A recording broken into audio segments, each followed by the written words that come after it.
Hello, sorry, got to get straight into it because we are running a little bit late, so let's go. Joanna Baxter. Question number 1, please, Mr. Speaker. Prime Minister. Hello, everyone. Mr. Speaker. On World Cancer Day, Hope you're we're all right. publishing our National Cancer Plan to transform care for patients. I've actually sped it up It a means little investment in bit so we can cutting-edge get technology, so our exceptional frontline staff can give world-class care. It funds more tests and scans, meaning faster diagnosis and treatment, and tailored treatment in specialist centres. Order. And Mr. Speaker, will cover the cost of every family whose child needs travel Designs for cancer V for you. care, because the focus should only be on Hi, recovery, Bowles Cough. not worrying about money. This morning I had meetings with ministerial colleagues and others, in addition to my duties. If anyone wants to join the chat, just hit the subscribe button. Thank you, Mr. Speaker. Up and down the country, this government is restoring pride in place by investing in our high streets, the beating heart of our communities. Yet, in Paisley and Renfrewshire South, the SNP-led Renfrewshire Council has done the opposite, sitting on their hands whilst the owners of the Paisley Centre, who received planning permission to develop the centre some years ago, have sought support to transform our town centre.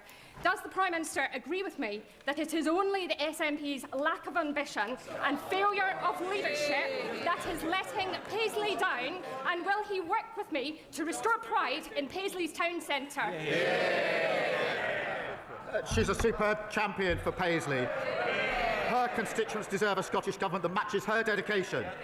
Mr. Speaker, for our part, we've delivered record funding settlement. We're investing £280 million in pride in place across 14 Scottish communities. We've secured shipbuilding on the Clyde for over a decade and just announced an AI growth zone in Lanarkshire.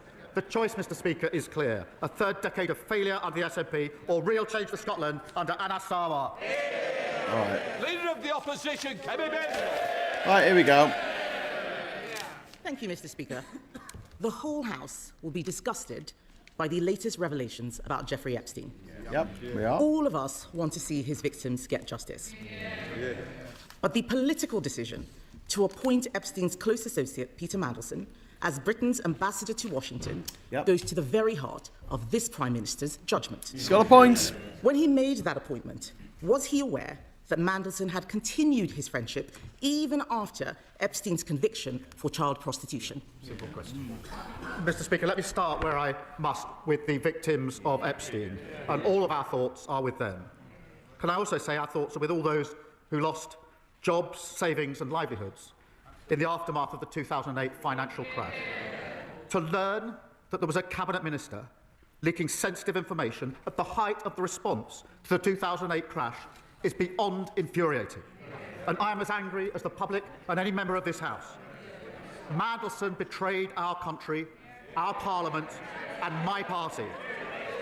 Mr. Speaker, he lied repeatedly to my team when asked about his relationship with Epstein before and during his tenure as ambassador. I regret appointing him.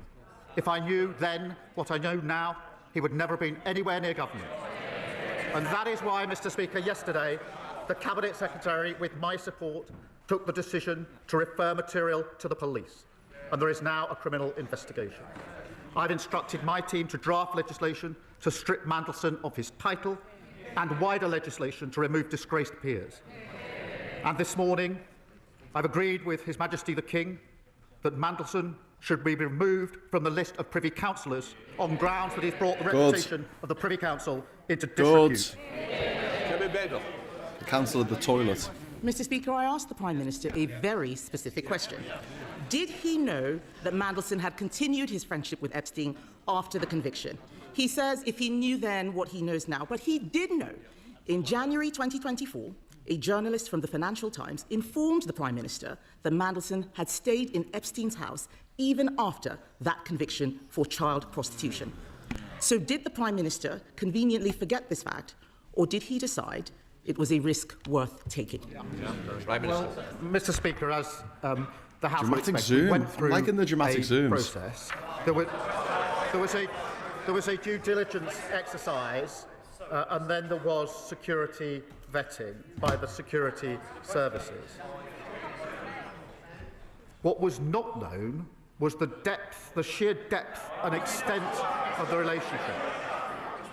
He lied about that to everyone for years. new information was published in September showing the relationship was materially different to what we'd been led to believe. When the new information came to light, I sacked him. But we did go through a due diligence exercise. The points that are being put to me were dealt with within that exercise. In response to the humble address this afternoon, I intend to make sure that all of the material is published. Mr. Speaker, the only exemptions are national security, if it prejudice national security. My first duty is obviously to keep this country safe. And when we drafted humble addresses, we always put an exemption for national security. But also anything that will prejudice international relations. Mr. Speaker, you in the House will appreciate that in the course of discussions country to country, there are very sensitive issues of security, intelligence and trade which cannot be disclosed without compromising the relationship between the two countries or a third country.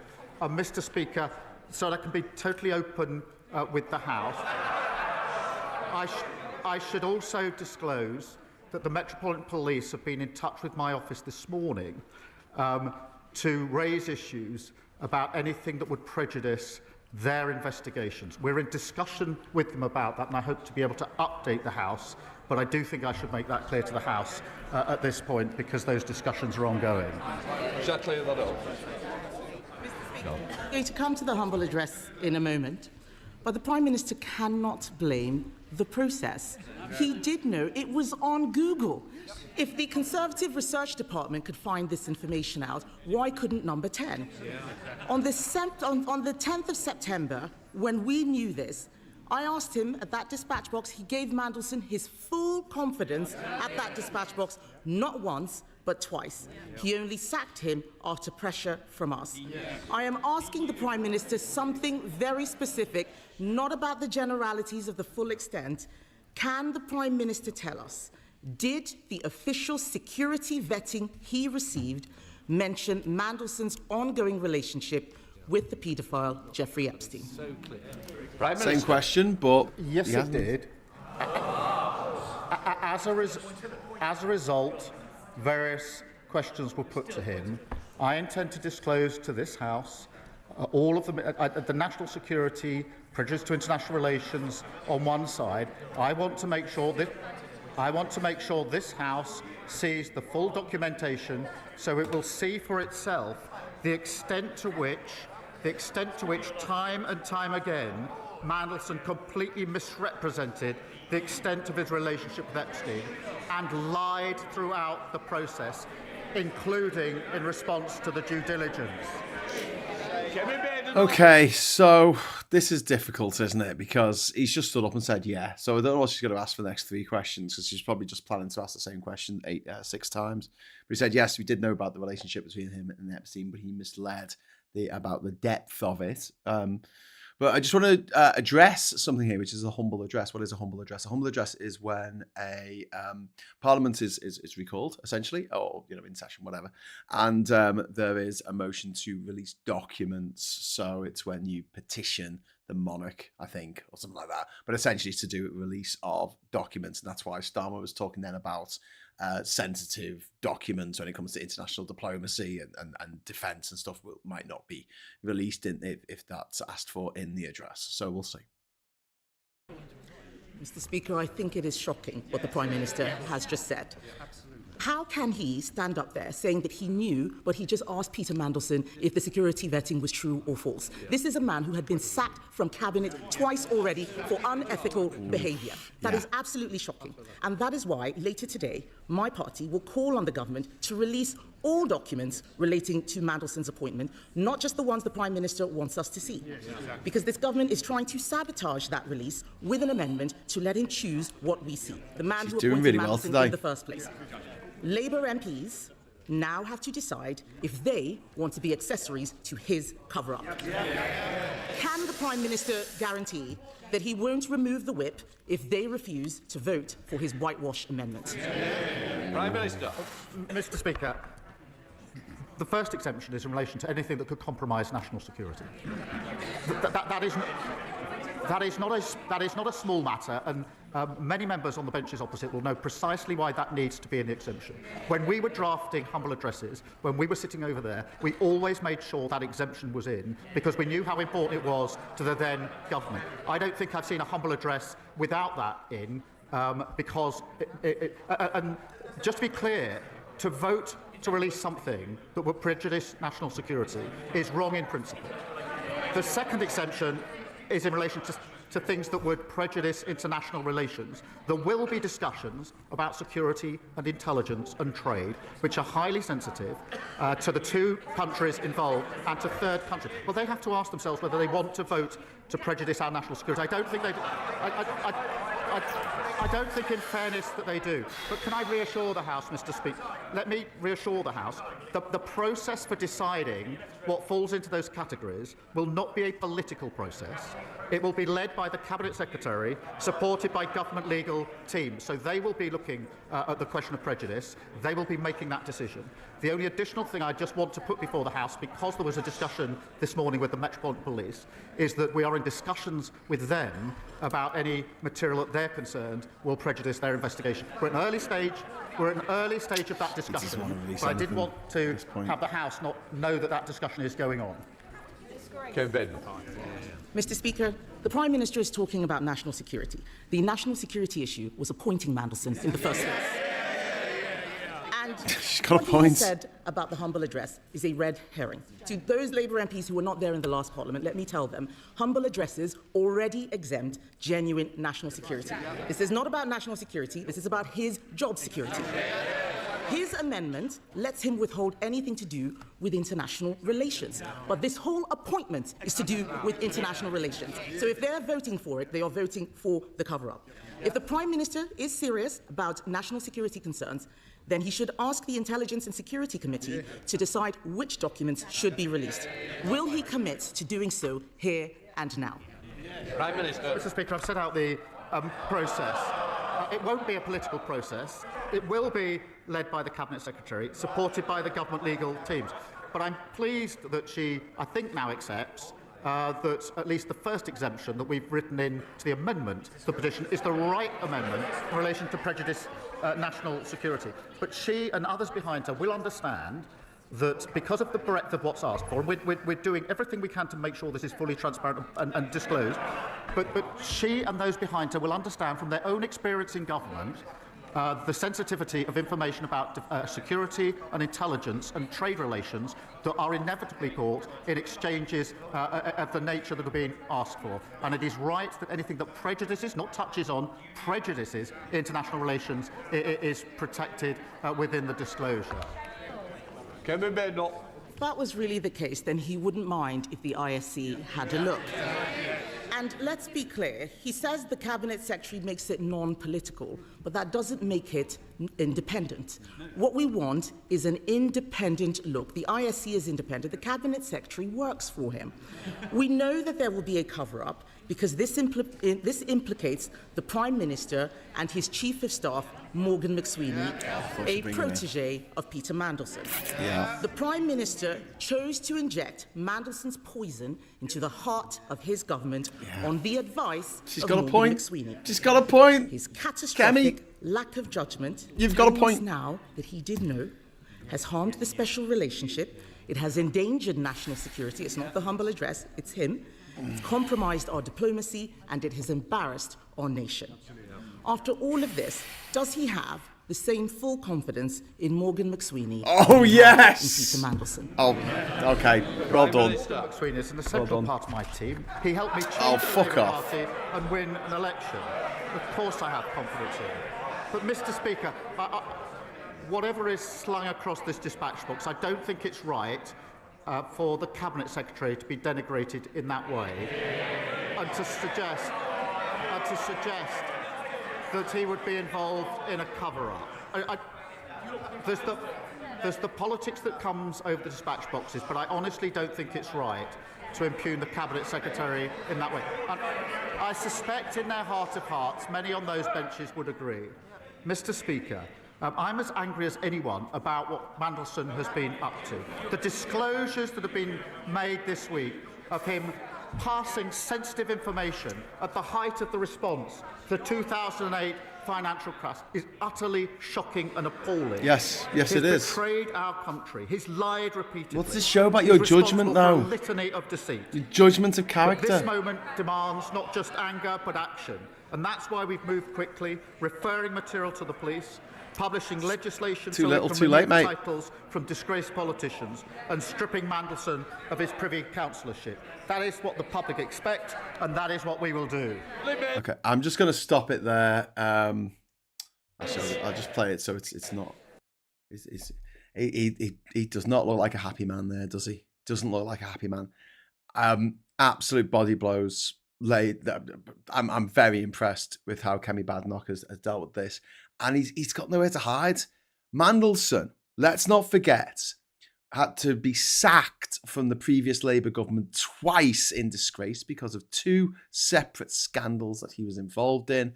And they also knew, and the Prime Minister just stood up and said it after the 3rd question when he was asked, did he know that Mandelson was still hanging out with Epstein even after Epstein had been put in jail for paedophilia and for sex trafficking. And the answer was yes, we knew that. We knew that. There's no 2 ways about it. Like, he is in a real predicament here. And that last question, sticking the knife into Morgan McSweeney, chef's kiss. Okay, I don't like giving, I don't like giving out plaudits to the fucking Tories because I hate them. But very, very good performance there by Kemi Badenoch.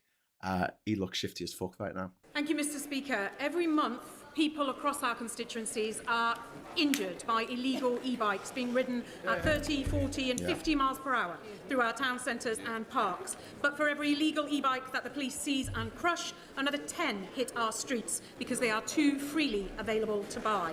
That's why Cumbria's Police, Fire and Crime Commissioner and 28 other police commissioners across the UK are now backing my bill, which would ban the sale of illegal e-bikes. Will the Prime Minister set out what action the government will take to protect the public and ban the sale of these monster bikes?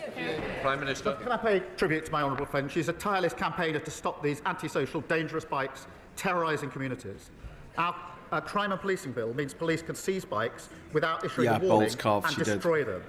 A product safety law means authorities have the power to intervene to stop the sale of unsafe e-bikes. But I share her determination to get these bikes off our streets. Sir Ed Davey, leader of the Liberal Democrats. Before we come to Ed, very good point made there about the fact that SG is saying, how the fuck does McSweeney still have his full confidence? Like, that's probably the worst thing he could have said right there. And do you know why he said that they had the full confidence? Because he helped me win the election. I mean, fucking hell.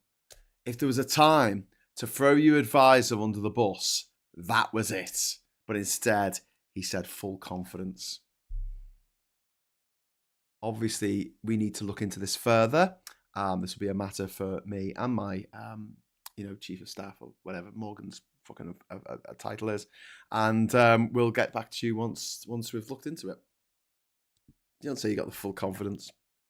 Although, no in politics, whenever a Prime Minister says they've got full confidence in someone, it usually means they're out on their ear by 4 p.m. Mr. Speaker, can I thank you and the Prime Minister for your responses to my tribute to Jim Wallace on Monday and urge the whole House to read the wonderful tributes made to Jim in the other place yesterday.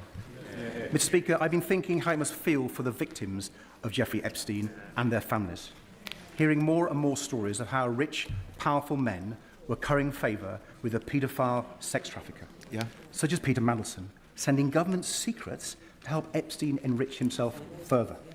Seeing Mandelson made ambassador to the United States, even after his links to Epstein had been extensively reported by both the Financial Times and Channel 4 News.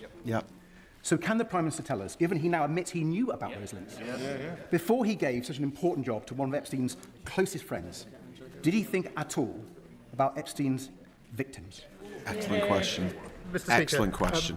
We looked at the material. There was a process. There was then, as he will understand, was then a security vetting exercise as well. And that's why I started by saying all of our thoughts are with the victims of Epstein. He is right at the beginning of his question to express anger at the material that has recently come out in relation to sensitive information in the aftermath of the 2008 crash. And that is why yesterday, working with the Cabinet Secretary, we referred a material to the police, which has now led to the criminal investigation that is going to follow.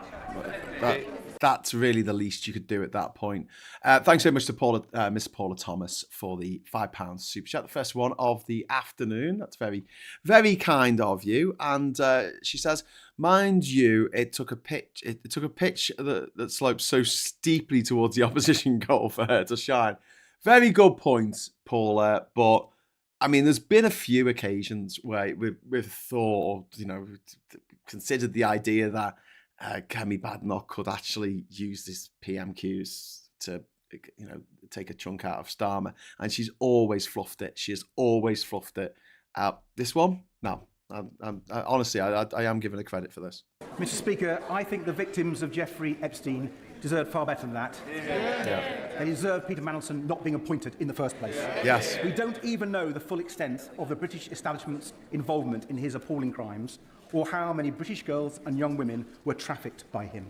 So we need a full public inquiry, both to get justice for the victims and to protect our national security. Mr. Speaker, the Polish government think Epstein may have been spying for Vladimir Putin. Yeah. Is the Prime Minister concerned that Peter Mandelson may have been leaking state secrets, not just to a paedophile American financier, but also a Russian agent? Well, Mr. Speaker, we talked to the public inquiry. Fantastic questions, Obviously, the Ed Davey. focus now has to be on the criminal investigation which has started. As he knows, that investigation will go wherever the evidence leads it, and I've made it absolutely clear that the government will cooperate, as he would expect, with that criminal investigation wherever it goes. Thank you, Mr. Speaker. I welcome the news that Bristol East will be getting another 3 breakfast clubs. I've seen how these clubs aren't just about making sure that no child starts the school day hungry. They're also about giving staff the extra time to spend with the children and to spot whether there might be trouble at home. And on that note, can I urge the Prime Minister to work with schools on our manifesto commitment to identify children with parents in prison to make sure that those children get all the support that they need? Can I thank her for raising this and confirm that we're looking at how we can strengthen the support in place for these children so no child Jez, completely agreed. That's what I would do. That's what you would do. Every child is fed and ready to learn. And I'm delighted to see 3 more in her constituency as she references. Looks really, really indecisive in all this. Primary Academy, Oasis Academy Aspinall, Longside Community Primary, St Bernard's Roman Catholic Primary School Manchester, all soon operating free breakfast clubs in Gorton and Denton. Let's Savile Roberts. Diolch yn fawr iawn, Llefarydd. The victims and survivors of Epstein and his circle of overprivileged elite are at the forefront of my mind here and now. Mandelson, we now know, described Epstein's release from prison after being sentenced for child sex offences as Liberation Day. This man's association with Epstein was known when the Prime Minister personally appointed him as the UK's ambassador to the USA. Yep. How can we trust the Prime Minister's judgement? And in questioning that, how can we trust him to remain as Prime Minister? Straight in there. She's absolutely right. I join her in the disgust in the comments that she just read out. But to be absolutely clear, the scale and the extent of the relationship between Mandelson and Epstein was not disclosed. On the contrary, it wasn't just not disclosed. Mandelson lied throughout the process and beyond the process. He lied, and he lied again to my team. Luke Charters. Speaker, an EU agri-food deal would boost exports and cut supermarket prices. The CBI backs it, and according to Best of Britain's polling, 62% of the public do. But surprise, surprise, Reform oppose it. I thought the member for Ashfield wanted 30p food.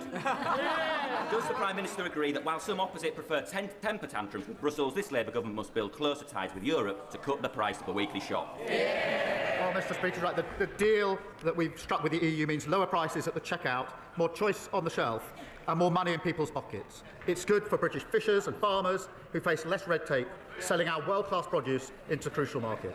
It comes alongside the opportunity for young people to work, travel across Europe, the work we're doing to cut energy bills and closer work on defence. All of this is opposed by Reform and the Tories, who sold the myth, botched Brexit, and left families and businesses paying the price. Botched Brexit. Mr. Speaker. Now, I'll give the Prime Minister some brief respite from Peter Mandelson. However, he will also be familiar with the name Phil Shiner, the disgraced lawyer who was struck off and convicted for repeatedly inventing vexatious cases against British troops in Iraq. So it is something of a surprise that the Prime Minister authored a chapter in Mr. Shiner's book about pursuing our veterans via the ECHR. So can I ask him specifically, was he ever instructed by Mr. Shiner's law firm, Public Interest Lawyers, to act in any legal case? Let me be absolutely clear about this. As soon as there were any allegations of wrongdoing by Phil Shiner, I've had absolutely nothing to do with him. Thank you, Mr. Speaker.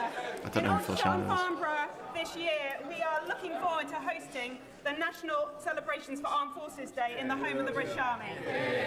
Businesses in my community welcome this government's record investment in defence in the years ahead, but our banks still struggle to lend to defence companies because of international regulations. Will the Prime Minister ensure that the UK works with Canada and our other allies to found the multilateral Defence, Security and Resilience Bank so that we can get money moving to our defence industries, get our armed forces what they need and stand firm against our adversaries? Well, I'm delighted that Aldershot will be hosting Armed Forces Day because they've got a hard-working Labour MP and a Labour Council.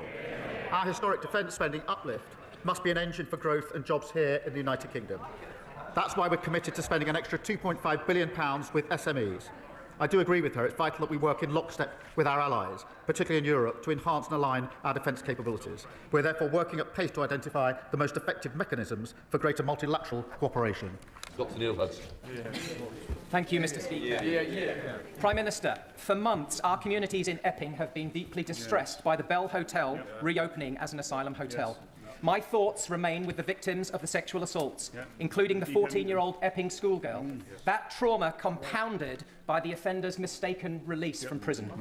Weekly protests continue, some of which have become violent, with injuries to 10 brave police officers. I am very grateful to the Asylum Minister for meeting with me recently about this untenable situation. But will the Prime Minister please listen, act now, close the Bell Hotel once and for all, and help restore our town of Epping? As he knows, we are committed to ending the use of all hotels. There are now just under 200 compared to the 400 under the previous. You can have a go with Jenrick now. And where military sites are used, safety and security of local communities is our priority. Jonathan Blash. Thank you, Mr. Speaker. Hartlepool has now the third highest number of children in care in England, fuelled by Southern Council shipping families to my town, blowing a £6 million hole in our budget, a deficit that my brilliant Labour Council has already halved. But there is nothing left to cut. And when percentage increases in funding mean less in Hartlepool than almost anywhere else in the country, but a child in care costs exactly the same, the fair funding settlement announced in December does not go far enough. I am fighting non-stop for a better deal for my town because I will not accept one of the poorest communities in the country being condemned to higher taxes or devastating austerity. We need support. So will the PM commit his ministers to work across government to fix this for Hartlepool? Well, it's because of strong local Labour MPs, but like my honourable friend, that towns like Hartlepool, treated as an afterthought by the party opposite, are having their future restored. We're making billions more available so that councils can properly fund social care. And we're driving down the cost of living for parents and their children, including 3 free breakfast clubs in his constituency, over 3,000 children no longer incapacitated by the 2-child limit. That's the difference a Labour government makes.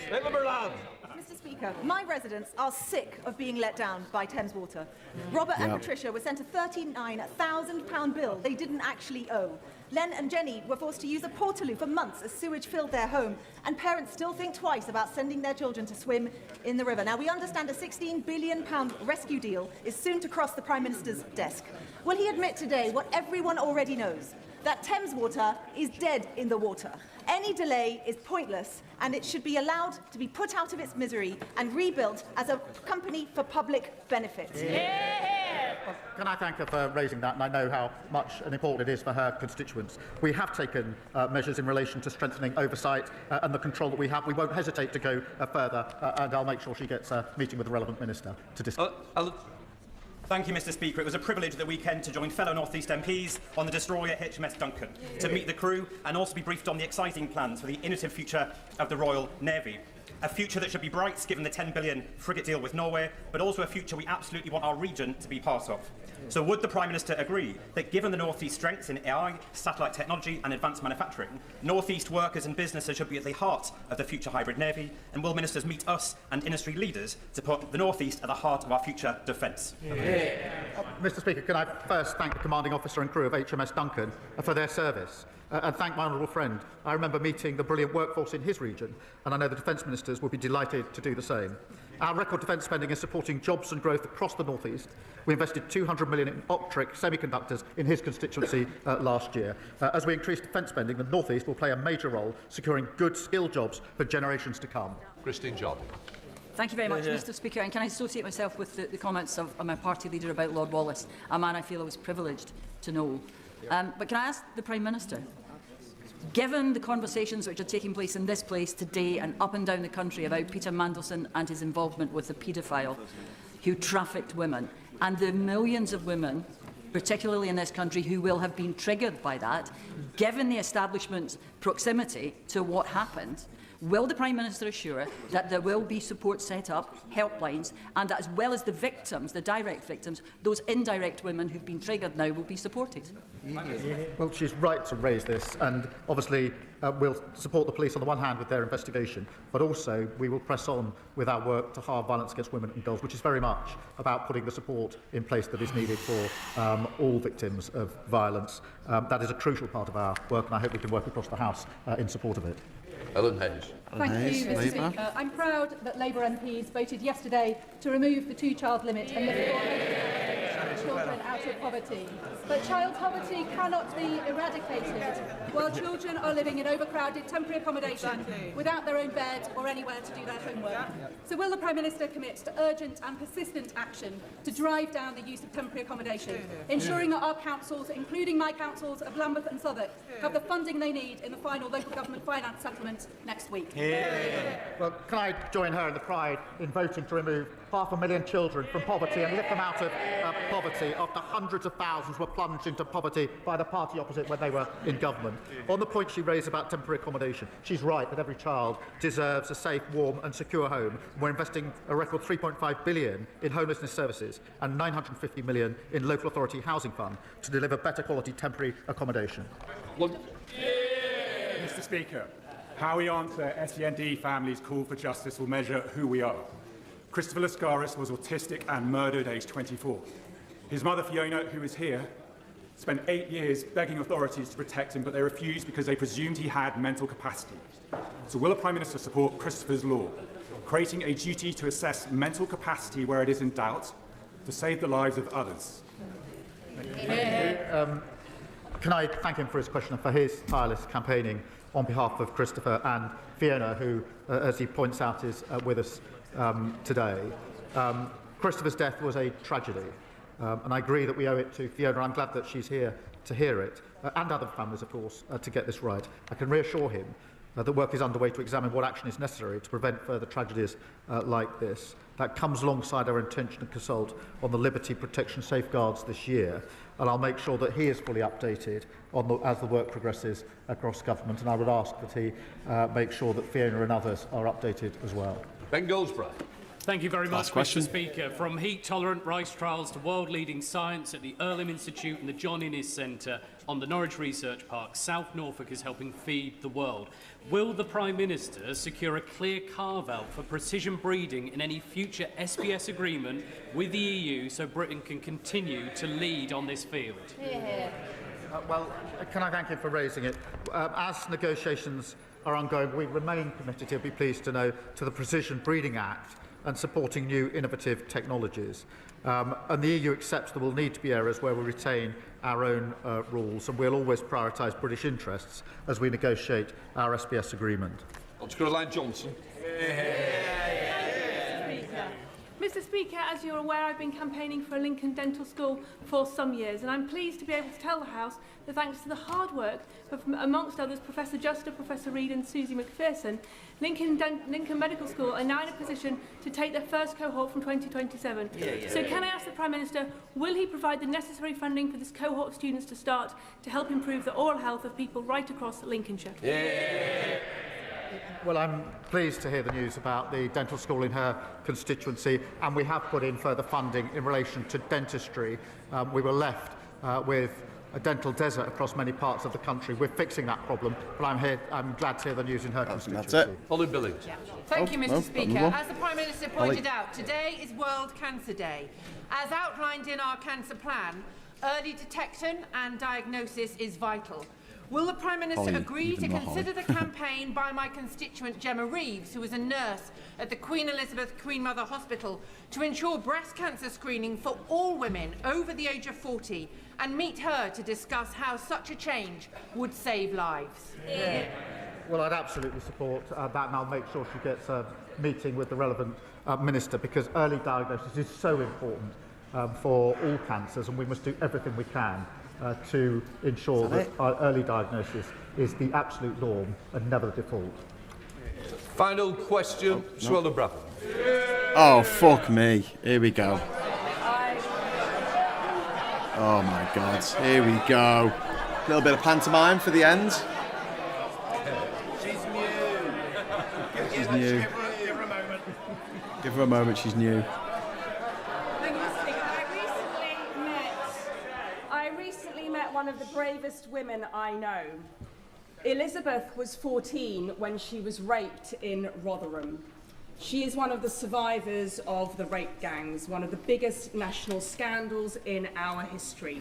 That took place under your watch. Whilst her first rapist was convicted and sentenced, Ashgar Bostan, she was subsequently, shockingly, who was the government? Allegedly abused by police officers. Who was the government at this time? Yorkshire Police. Who was the government? One of those officers remains on active service today. Elizabeth made complaint through Operation Linden. None of them were followed up. She rightly feels betrayed and failed by the very institution designed to protect her. Will the Prime Minister meet with Elizabeth, rape gang survivors and myself to commit that those who committed and covered up these abhorrent offences are put behind bars? We're already having another inquiry. Your lot did nothing. Concerned about the facts Your lot did nothing. And if she could give us all the details. There was an inquiry and they just put in a fucking drawer. There is a relevant meeting and follow-up. Who was Home Secretary? Point of order, Sir David Davis. Thank you, Mr. Speaker. Today's debate will focus on Mandelson and his relationship with the paedophile Jeffrey Epstein. However, it will not cover his relationship with another alleged paedophile, murderer, gangster, specialist in bribery and corruption, and Putin favourite, Oleg Deripaska, a relationship that may be just as bad as that with Epstein. As European Trade Commissioner, Mandelson made decisions favouring Deripaska's company by $200 million a year. Mandelson avoided proper investigation by lying about the timing of his relationship with Deripaska. Mr. Speaker, how can we find out what investigations were carried out before Gordon Brown and his government appointed Mandelson as a minister? Do you agree this House needs to see this information? If so, how can we obtain it? Yeah. What I would say is, look, this is a very experienced member, and I know he'll pursue this through the many avenues. And I know there is a debate later in which he may wish to catch the chair's eye in order to raise these issues. These are very serious issues that he's raised, and this will be taken seriously, and I'm sure that the front bench has heard it as well. I will leave it at that. Mr. Speaker, please. Point of order. Another point so of much, order. Mr. Speaker. The Prime Minister said that in each humble address that his party laid in opposition, they mentioned national security. Mr. Speaker, the Prime Minister has left. However, I have checked the two most recent humble addresses laid by the Labour Party when they're in opposition, and all members on those benches should be very aware the words national security do not feature even once. Because it is not necessary in a humble address. So, Mr. Speaker, how do we get the Prime Minister to correct the record when he's just chosen to leave the room? Don't be ridiculous. Can I just say to you, you put it on the record. I don't want to continue the debate, but you put it on the record, so it's there. Right.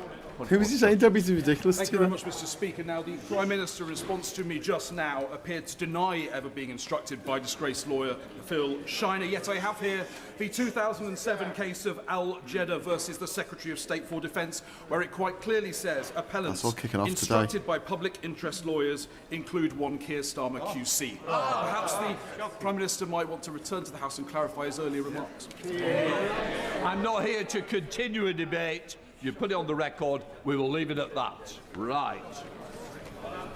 We'll let the front benches change over. Okay, and that's it. 3 points of order. Jesus Christ. Well, that was kind of crazy, wasn't it? All filing out now. Wow. Well, you know, we don't normally have a particularly explosive PMQs, but that did not look good. That really did not look good for Keir Starmer. Great points made by Kemi Badenoch. Great points made by Ed Davey. I mean, yeah, I shudder to think what will happen next. So, big shout out to everyone in the chat who's joined me for that. Sorry I didn't get to read out your comments as we were going, but it would have meant stopping again. They're actually going to this is what they're debating at the moment. The human, oh God, get rid of that. Sorry, I didn't mean that to pop up. The human remains brackets prohibition of sale bill. So that's what they're going to be talking about now. Sounds not. That's not you. It's me. No questions from Conform. Yes, there was at the end, wasn't there? I suppose unless you are a nonce, it'd be difficult to imagine the kind of noncery they get up to. Yeah, probably Andy. Midnight. My other message didn't show up again. Damn this dickhead meter. Talking about how Refuck is waiting for the Epstein questions to be asked, just to moan about local businesses, moan about benefits of local business. Possibly. No, she didn't end up asking about that in the end. She talked about the Rotherham rape gangs, which is just, you know, I don't. It would have been really shit. It would have been really infideg if the Prime Minister stood up and said, "Oh, well, you were in charge at the time. You were the Home Secretary, so fuck off." So he said, "Oh yeah, we're looking into that," and sat down again. I mean, yeah. The Tories were in charge. The Tories covered it up. The Tories were absolutely responsible for the shit that went down in Rotherham and places. Because it went under their watch. And I keep going on about this, but when you're a captain of a ship, if you're asleep and someone else drives the fucking ship into an iceberg, it's still your responsibility because you hired the person drove it into the fucking iceberg. And yeah, councils were definitely responsible for what happened in places like Rotherham.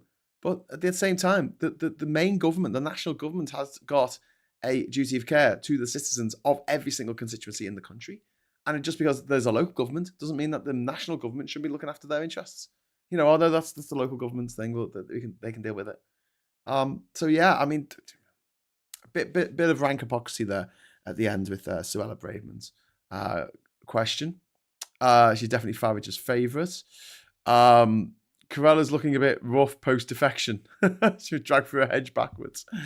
And that's coming from me, Queen of Bed Hair.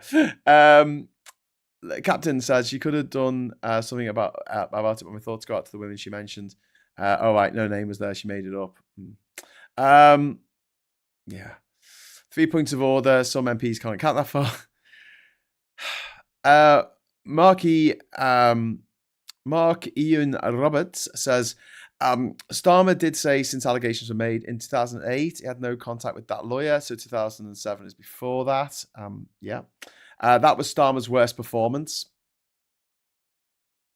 Honestly, Diz, I think he looked really, really rattled, really on the ropes. That's my impression. So let's go through what was asked. So we had a question from the Labour person who said, aren't we great or something? And he said, yeah. And then there was a question. The first question from Kemi Badenoch was, did he know about Epstein's connection to Mandelson's, Epstein's connection to Mandelson, but Mandelson's connection to Epstein when he was appointed as the UK ambassador to the US.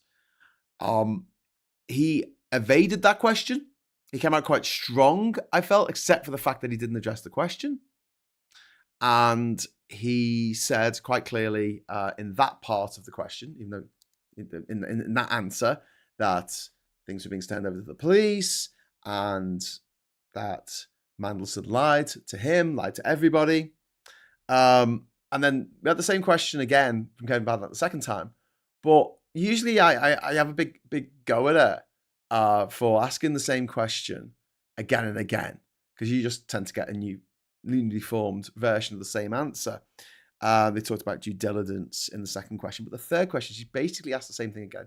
Did you know when Mandelson was appointed, you decided, it was your decision to appoint him as UK ambassador to the US? Did you know that he was still hanging out with Epstein after he had come out of jail, served a sentence for child abuse and for sex trafficking? And in the third question, he actually stood up and said, yes, I knew he did that. But he said this and he said that, but he was lying to me. And that, I don't know how you can come back to that from that. So they took someone who was a known friend of a known nonce. And it's not like Epstein's name hasn't been on everyone's lips for the last few years, because it absolutely has, since he passed away in jail through natural causes. And then the fourth question was to do with this humble address, which is going to be debated this afternoon, I think. So a humble address, as I stopped to try and explain, is when the opposition says, I want some documents. We want some documents from the government. Now, it won't go ahead unless the government, some people in the government, the MPs, vote to go with it. It might end up going nowhere. But if it's successful, it can force the government to hand documents over.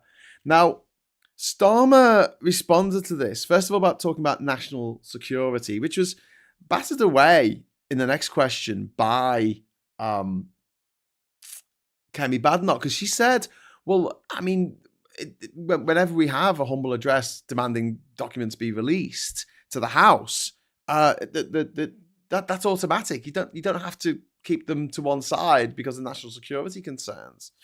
The other thing that he brought up is international relations, right? I don't think there's anything there that is national security. I'd be amazed if anything turned up this long after. So we're talking, what, 16 years, 17 years since this happened? This was, what 2009? I really doubt there's going to be, I could be wrong, but I really doubt there's going to be anything there, national security. International relations, if they're going to try and take out any papers that could be worrying for international relations, well, the fact that the current president of the United States was buddy mates with Epstein and is mentioned thousands of times in the documents, I don't see how anything that gets released through this humble address could not be somehow or other put under the umbrella of, we can't release that because of international relations.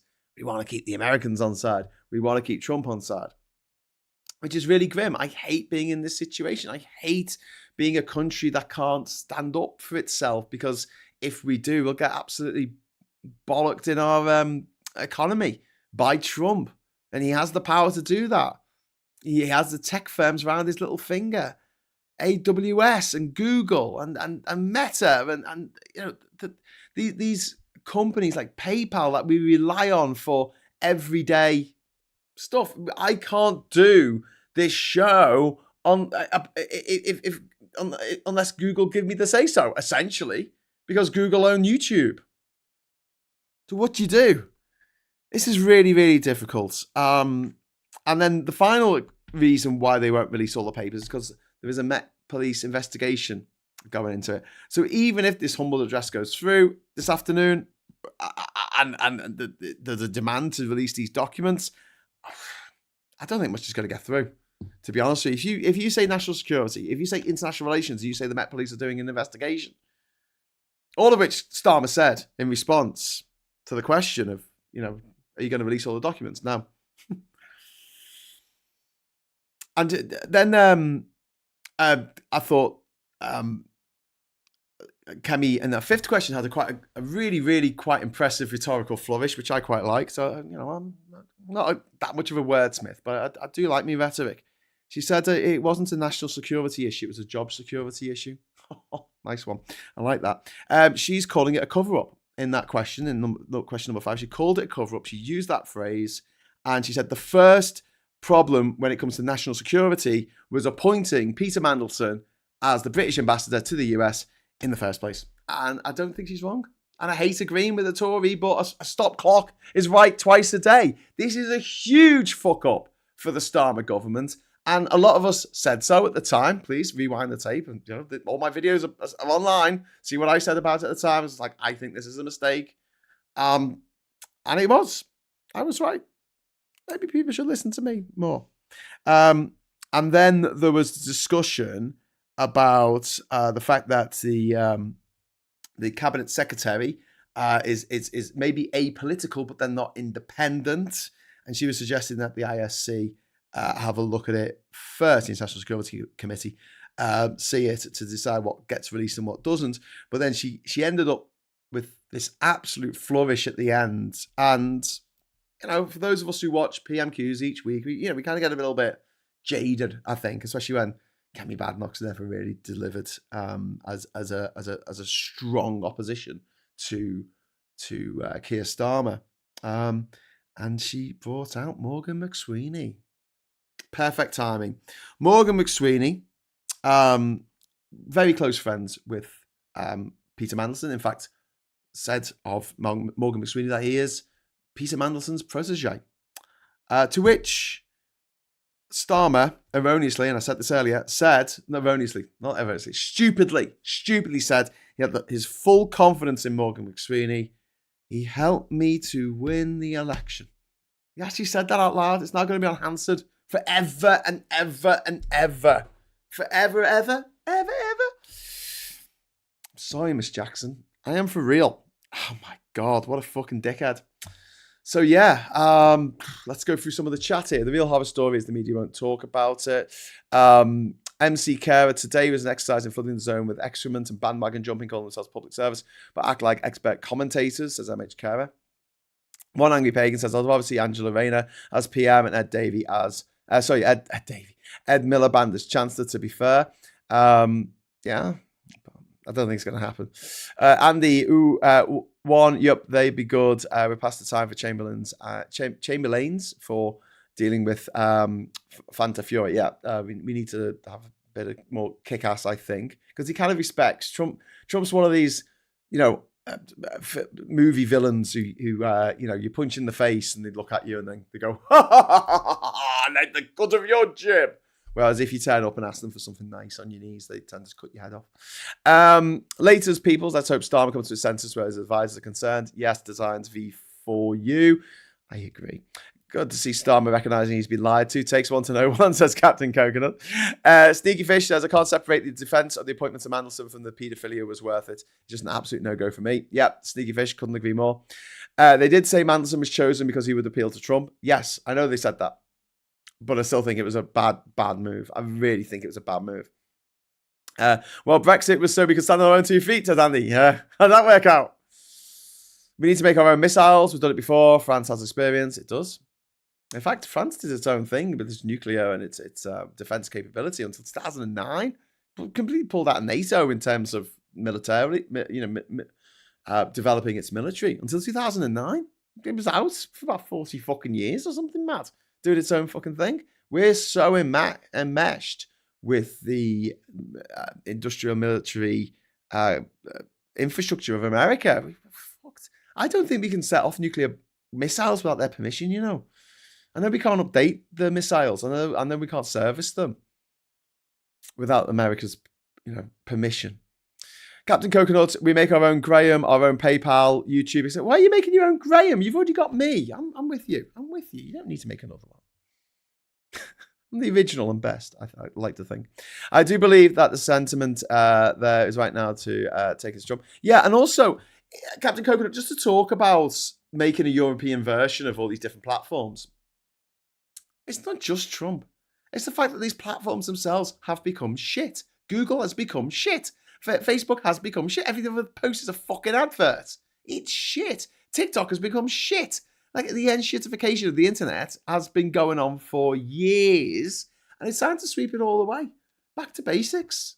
Just get yourself a fucking server farm and just, allow people to write notes to each other on the internet. For Christ's sake. And to be all singing and dancing. Will you get rid of the bloody AI? Oh, by the way, new Firefox that's coming out later this month is going to allow you to disable all AI stuff on websites. Do it. Morgan McSweeney has to go, says Miss Paula. Thomas, yeah. Thatcher got Jimmy Savile knighted. That's very true. And they knew about Savile even back then. Yeah, they knew, but they didn't care, did they? I mean, it was always like, oh, well, you know, he's a bit of a nonce, but and just such a horrific, sexist, misogynistic, vile outlook on life that, you know, some people, you know, they kind of deserve it, I think. You know, just a horrible attitude that people had in the 70s and 80s. And you hope that things have changed, but you've got all these wankers in America who are like defending bloody Trump and for anything that he does. Oh, no, he didn't do that. Oh, he didn't do that. Oh, but, you know, he did do that. Yeah, he got found guilty of sexual assault in a court of law in America. But, I mean, did he really do it? Yes, he did. You know when people go, oh, but innocent until proven guilty. He was found guilty by a jury for sexually assaulting Eugene Cavill. He was found guilty. End of. And that was the only thing. But there's 30 other women who have accused him of sexual assault. 30. And then on top of that, you've got the fact that he bragged about abusing women. Grabbing them by the pussy, which is sexual abuse. Really grim, really grim. Don't blame Badenoch for bringing up McSweeney, Mandelson, but Starmer is a dead PM walking. Yeah, after that performance today, Jimmy, I'm minded to agree with you. I mean, they'll keep him on till May, and then just do a big fucking disaster in the local elections. I think it might be worth him sort of saying now, look, you know, I really fucked up with Peter Mandelson, and I don't think that my talents are best used here in this position as Prime Minister. So today I'm going to be stepping down, and maybe Labour could have a new leader by May. Get rid of McSweeney. Starmer becomes Attorney General. You know, he's got a lot of background in he's got a lot of background in law, obviously. So let him have a job with the government, but just not as PM, and have a leadership race. I think that's what we've got to do. Andy, no, there's no way to interfere with submerged submarines' electronics. Even communicating via ELF is really difficult. What, is that like the KLF? Doctor in the TARDIS. We've got, hadn't thought of Firefox in years now. I'm interested. Lol, yeah. Jimmy, Necrophile Jangle, says Vendetta. I don't know why I said it like that, but you know. The sexist, misogynistic stuff meant they were in the same club. Yeah. UK could do a Google and call it CFAX. That'd be brilliant. That'd be so good. Oh, come on. I would fucking love that. Do you remember when Google used to do fun stuff for April Fool's Day? Didn't they do one once where the maps for the day, the Google Maps were like 8-bit Google Maps? I'm sure they did a CFAX one time for April Fools, or like we went down to like Specky style graphics for the search engine for the day. I use Firefox or DuckDuckGo. At least then adverts can be targeted to my country base rather than getting ads from Americans who tell me to join ICE. Fucking hell. Yeah, the ads you get. I mean, it's the ones where it's like someone's fucking ear with all this disgusting stuff coming out the fucking ear. It makes me want to vomit all over my fucking phone. I'm like, what the fuck? Who clicks on that? And I'm guessing it's people who click on it to get rid of the fucking picture. Report this ad? No, because I have to look at it even longer. Perhaps they see this coming and Starmer is only there to take the blame. And we've been saying that for a while, Band of Hard Japs. I think you're right. I think you're absolutely right. I think that's why he's hanging on at the moment, because he really does seem like he's hanging on by a thread. Losing in Scotland and Wales is a huge risk right now, says Bolescoff for Labour. Yeah, absolutely. But ELF is extremely low frequency radio, needs a huge antenna and towed one for the sub. Well, I suppose a modern sub just acts as a huge Faraday cage, doesn't it? So you don't get electronic signals in or out. Well, you can get them out because it's on the other side of the cage. I do make CFAX games on the TV. CFAX, they had puzzles that reveal. Remember the reveal button? Press the reveal button. Driving around using Google Maps is a nightmare. Don't use it anymore. Also, you don't learn. You don't learn where anything is. I always feel like that's a bit of a letdown with the old Googles. You don't learn. Yeah. My pet hate, trying to view an article on the phone after 2 or 3 pages. The screen is 3/4 full of adverts. Oh my God, on the local news sites, it is absolutely appalling. It is just the worst. It is genuinely the worst. I hate it. I hate it so much. Hobbiters, we hate it forever. Bagginsers. But yeah, it just trying to read a news story, and it's just advert after advert, and it's very difficult to get to the bottom without actually accidentally tapping on an advert while you're trying to scroll up to try and read what the newspaper says.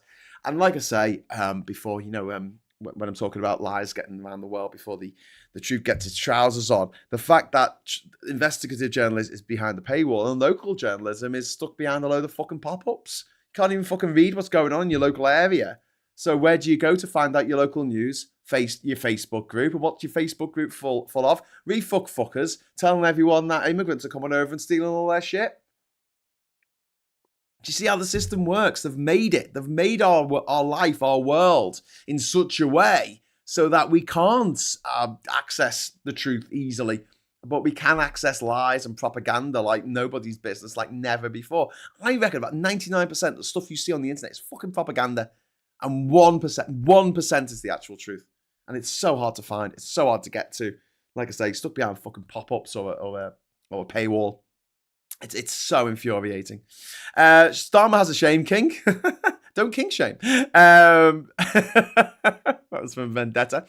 My pet hate, I've read that one. Coconut, you're kidding. I wonder why every time I used Firefox, it felt like it was it was changing its design every day. I use Firefox for game guides as it's more gamer friendly for searching. Who owns CFAX now? It'll still be the BBC. It'll still probably have the copyright on it. It doesn't exist anymore, though. I don't think you can get it on the TV. YouTube usually cries about ad blockers. It does. And VPNs. It's so annoying. I got a VPN going on my laptop, and I'm trying to do some work, and what I normally have to do is I don't listen to the whole fucking radio show on LBC. I can't be arsed. So I just put on the highlights, and it comes up with you're using a VPN. You can't. Fuck off. Really annoying. Won't let me watch the video. I had to turn the VPN off and then have to go. Anyway, even though I'm signed in, it's me. It's fine. I've been a member since September 2006. Yes, that's right. I've been a member of YouTube. I'm putting fucking videos on YouTube for 20 fucking years. But it's like, oh, you're using a VPN. I'm not going to let you watch this fucking video. And I'm like, but it's me. I'm logged in as me. I'm not logging in anonymously in incognito mode. I'm not trying to fool anyone. I'm logged in as me. What does it matter where my bloody IP address is? Really annoying. Really annoying. God, 20 years. 20 years in September. What should I do for my 20-year anniversary? I'll republish my original video that I put in, which was a travel video. I think it did quite well at the time. Anyway, so we had a question about e-bikes, and then that was from Labour, and he said, "Yep, we're going to stop e-bikes." And then we had two questions from Ed Davey, the leader of the Lib Dems, and he asked about, unsurprisingly, Peter Mandelson, and then he asked about Peter Mandelson. And I think, again, just like with Kemi Badenoch, Starmer didn't have anywhere to hide. There was quite a couple of devastating questions there where he just really couldn't get away with it. Then we had Liz Saville-Roberts from Plaid Cymru. She was talking about she was talking about Mandelson as well, and talking about the harm being done to women, and hearing about all these horrific crimes, which was really grim. Then we had Luke Charters stood up. That's a question. Then we had Charlie Dewhurst. Sorry, Luke Charters is Labour, so that was just a fluff question. Charlie Dewhurst, the Tory, he was asking about Phil Sinner, is it? Or Phil Shinner? I'm going to look this up so we get it right, because I don't want to be casting aspersions on people. Phil Shinner Starmer. The corrupt lawyer who hounded innocent veterans. Oh, okay. So this is Paul Shiner. Paul Shiner. There's a story about it in the Telegraph, but it's behind a paywall, and I can't be asked going to archive.ph and finding it. But apparently, Prime Minister and the disgraced Phil Shiner both played key roles in costly and protracted human rights cases. There's an article in The Spectator about it. So this is something that the right-wing newspapers are jumping on Starmer's role in the prosecution of British Army veterans, and he's working with disgraced lawyer Paul Shinner. So what did Shinner do, or Shiner? Don't know how to pronounce his name correctly. Let's have a look. Brought up in Coventry. He went to a comp. Can't be that bad. Here we go. We found out he's absolutely fucking awful. Criminal charges. In June 2022, Shiner was charged with 3 counts of fraud. Entered the plea not guilty. The charges related to claims he made against British soldiers in Iraq. Shiner was alleged to have failed to disclose to the legal aid agency that he had engaged in cold calling to solicit calls, and he had paid federal fees to agents in Iraq. Yeah, not good. He pled guilty in September of 2023 on 3 counts of fraud. He sentenced to 2 years imprisonment, suspended for 2 years. The suspended sentence was met with criticism from war veterans, campaigners, and politicians. So he worked with, back 20 years ago, he worked with Starmer. So that was the question that was brought up by the Tory Charlie Dewhurst. And Starmer stood up and said nothing to do with him. And nothing to do with him 20 years. He was quite that response was quite terse. I felt you could see him. You know, Starmer's not a creature of great emotion at the best of times. But I did feel like he was getting a bit antsy around then. Then we had a question from Alex Baker, who's Labour. It goes Labour, opposition, Labour, opposition, Labour. Well, I say opposition. Another party other than Labour. He was talking about defence funding. And there were 2 questions about defence funding, actually. And then we had a question from Dr. Neil Hudson, who was asking about the Bell Hotel in Epping, which is a weird fucking question because we know that the Labour have committed to shutting down all of these hotels that have got asylum seekers in. So Starmer just stood up and said, yeah, we're committed to shutting down these hotels. So it was a bit of a waste of a question, I think. Jonathan Brash then for Labour, talking about Hartlepool. He's the MP for Hartlepool. He won't be after the next election. Tell you that now. And he was asking about money for the people in Hartlepool. To which Starmer responded, social care, breakfast clubs, 2-child cap gone, and the future restored for Hartlepool, which is kind of just blurb. And then we had a good question from Layla Moran, who I do quite like, even though she's privately educated. But who isn't in high up in the echelons of Parliament? Layla Moran at the Lib Dem, she asked about Thames Water, and she was just saying it's fucked, and we need to nationalise it, which she's absolutely correct on. And then we've got Alan Strickland, who's Labour, and he's the Labour MP for Newton Aycliffe and Spennymoor, which is just down the road from me here in Durham. And he was talking about defence spending. There was 2 questions about defence spending coming from Labour MPs, and Starmer stood up and said, we're going to spend loads of defence in the North East, we're going to be investing, blah, blah, blah. Then we had Christine Jardine, who is a Lib Dem, and she asked about supporting support lines for women who have been triggered by these revelations of what Epstein has done and got away with. And that was maybe like, yeah, that's a very important thing. And not much else, I don't think. Then we had Helen Hayes for Labour, and she was asking about poverty and getting local governments, Labour lifting children out of poverty. So that was an easy, a softball question for Starmer. He could sort of talk about child poverty being alleviated by Labour. And then we had Chris Coughlin, who is a Lib Dem, and he was talking about protection and mental health. Then we had a question from Ben Goldsborough, who's a Labour guy, and he was talking about SPSs. So SPSs are Come on, someone's going to tell me in the chat here what SPSs stand for. They're basically photo. They're checks, okay? They're checks on food going out the country or into the country. And he was asking about carve-outs in the upcoming deal that looks like we're going to get with the EU to make food and drink easier to get in and out of the country. So that was that question. It's a bit annoying. I've got an order paper here, but they asked the questions out of order. I don't know why they did that. It's kind of annoying. And then we go to the next one, which was Dr. Caroline Johnson. She's a Tory. She was talking about oral health. which is a bit rich from a Tory because obviously they wound down oral health in this country and people were dying of their own teeth again for the first time since, I don't know, the fucking Elizabethan age. And then we had Polly Billingham, who was asking about Billington, sorry, who was asking about breast cancer screening. And I've got a little pop-up that says cancer is bad because I honestly feel like it's a bit of a cop-out for questions to the leader. It's like, cancer's bad, isn't it? And they go, yeah, cancer's bad. Cool. Thanks for that. But yeah, I don't know if it was even mentioned in the response, but Labour does have an aim to cut breast cancer deaths to just 1 in 4. So 3/4 of people who are diagnosed with cancer to survive by 2035. And then the final question came from Suella Braverman, who wanted to talk about Rotherham rape gangs. We talked about that before when it first finished. Bit rich of Suella Braverman.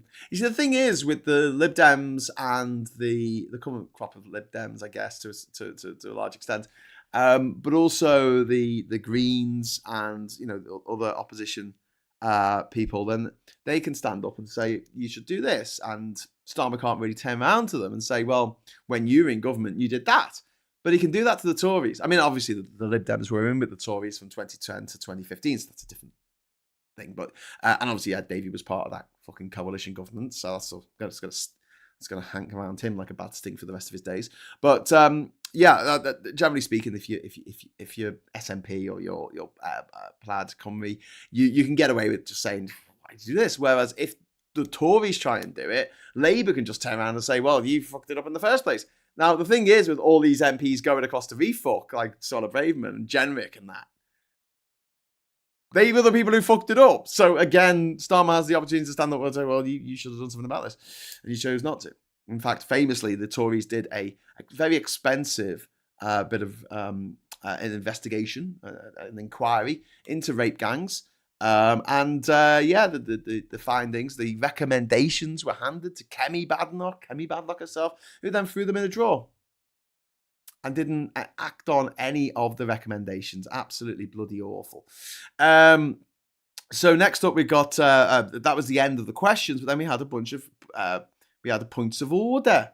So we had David Davis, who stood up, and he talked about a guy that I haven't heard of. So I'm going to do a bit of research about this. A guy called Oleg Deripaska.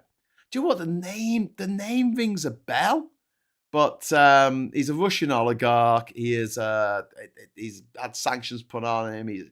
He's a friend of Putin. He's a Putin ally. And there's been loads of accusations of him getting involved in Western politics and fucking shit up for people. So apparently he's got a connection there with Epstein and with Mandelson. So that's the worry there, because if Mandelson has lied about his relationship with Epstein, did he lie about his relationship with Oleg Deripaska? And then we had another point of order where Alicia Kearns stood up. She's a Conservative, as well as David Davis. And she mentioned that when she's had a look through I don't know how she did this. Maybe she was sitting there on the phone looking through Hansard. But when humble addresses were supported or put forward, by Labour, when the Tories were in charge to try and get the Tories to release documents, the national security was never mentioned.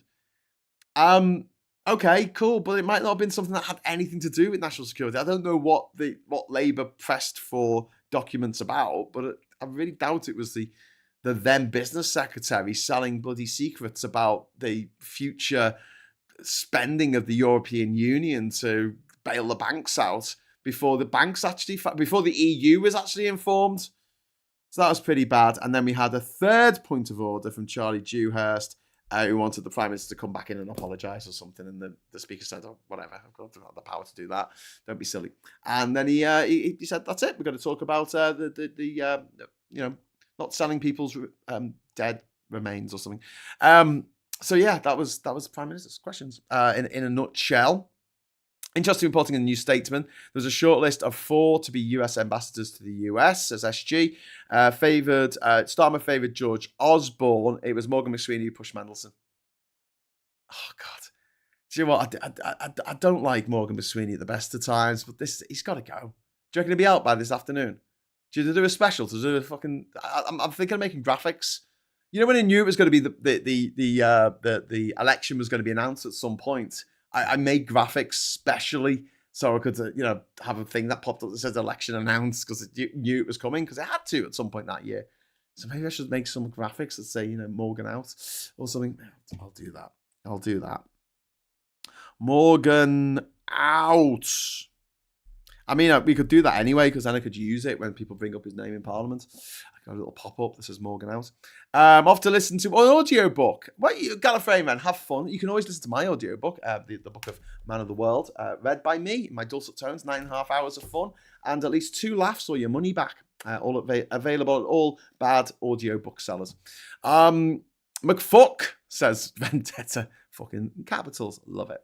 Mode 7 wasn't quite the same. Proper teletext only needed 1 row of double height characters, but Mode 7 needed upper and lower rows to be present. So there you go.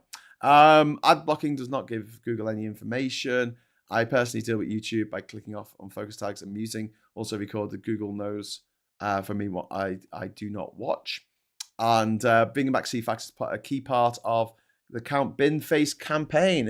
I've got me little Citadel miniature here of Count Binface, and why aren't you focusing? Why aren't you? Oh, because it's not an autofocus. There you go. Do you reckon that'll work? Can I autofocus now, please? Please.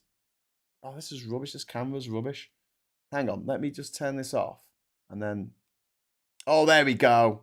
There you go. Manual focus is always the way. There we go. Look at this Count Binface. How cute is that? How cute is that? Isn't that really cool? And he's stepping on the old. See, he's stepping on something. Oh God, get it. He's stepping on the helmet of the original incarnation of Count Binface that had to be done away with for copyright reasons. So that happened. So yeah, Count Binface, fucking love him. I'm gonna paint that. I think that would be really cool. Should I paint that on we'll do a special episode? Should we do that? A special episode of like, just like we did with Build With Me, but the Lego. I can just sit there with a little 000 brush. Get me little Games Workshop paints out. Blood red, sunburst orange. You love it. Mithril silver. I don't hate Starmer, but he should be deputy PM doing the admin stuff rather than leading and making decisions. Good point. Very good point. Grimfang. Ed Miliband's audio book Big is actually pretty good too, in my opinion. Ooh. You have to put it in front of your face to autofocus. I tried, but it's okay. I got manual focus, so I just use that instead.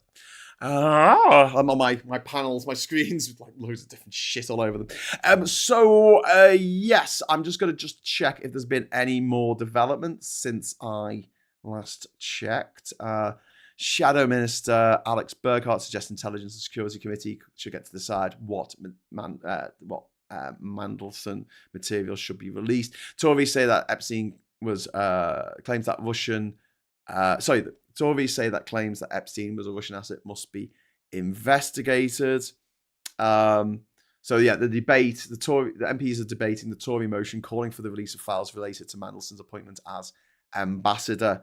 Hey, I hope you don't mind, but I am minded to jump into that. I don't know how long this debate's going to go on for, but look, don't let me keep you if you've honestly got a million better things to do than this. But I'm going to go back to the BBC. I'm going to go back to Parliament, and let's have a look. Let's have a look what is happening. It's just that it didn't go straight to this humble address debate. It decided instead to go to talking about stealing bits of the dead, which wasn't really what I was expecting. But yeah, we're having they're calling it the Lord Mandelson debate. So look, don't let me keep you. If you've got better things to do, I might just leave this on for a moment while I go and make myself another cup of tea. We're going to go make myself a brew. But let me just stick this in my lugol, and we will go over to the feed. Fences. and that the police will, I quote, continue to assess all relevant information brought to our attention as part of this investigation and won't be commenting any further at this time. Now, the House will understand that on that particular development, it would not be appropriate for me to comment further, but I'll take one intervention. Order. We're getting very carried away about the way the Metropolitan Police has been thrown around. I'm meant to have been contacted. I have not been contacted, neither the House. The House will understand that I am not responsible for the Minister, for the ministerial answers. Let's just put that on the record and let's see if we can tie this up a little bit. For the avoidance of doubt, I understand there is an ongoing police investigation into this case. However, no charges have been brought. The House sub judice resolution does not apply. In the context, it is up to the ministers how they reply, but the House rules do not prevent them from answering fully. So please, let's not hide behind that something's not factual. So let's get this on the record. And I still haven't had the phone call. Could I just say, in respect of that, Mr. Speaker, I hear precisely what you say.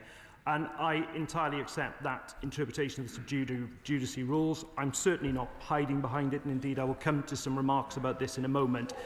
Order. Maybe I can help a little bit. But I think the answer was that we can't do this because there's a police investigation. And I think we've got to recognise that is not a reason. So please, let's not play off each other. I've made my point from the chair. Wow. Completely accept that, Mr. Speaker. I'll take one intervention here, then I'll take one over here. Chris Vince. Thank you, Mr. Speaker. I made this point on Monday, but I think it's really, really important to make again. The vast majority of members in this House and the other House come here to represent our constituencies. And I think people across the House would recognise I do my best to represent Harlow as much as I possibly can.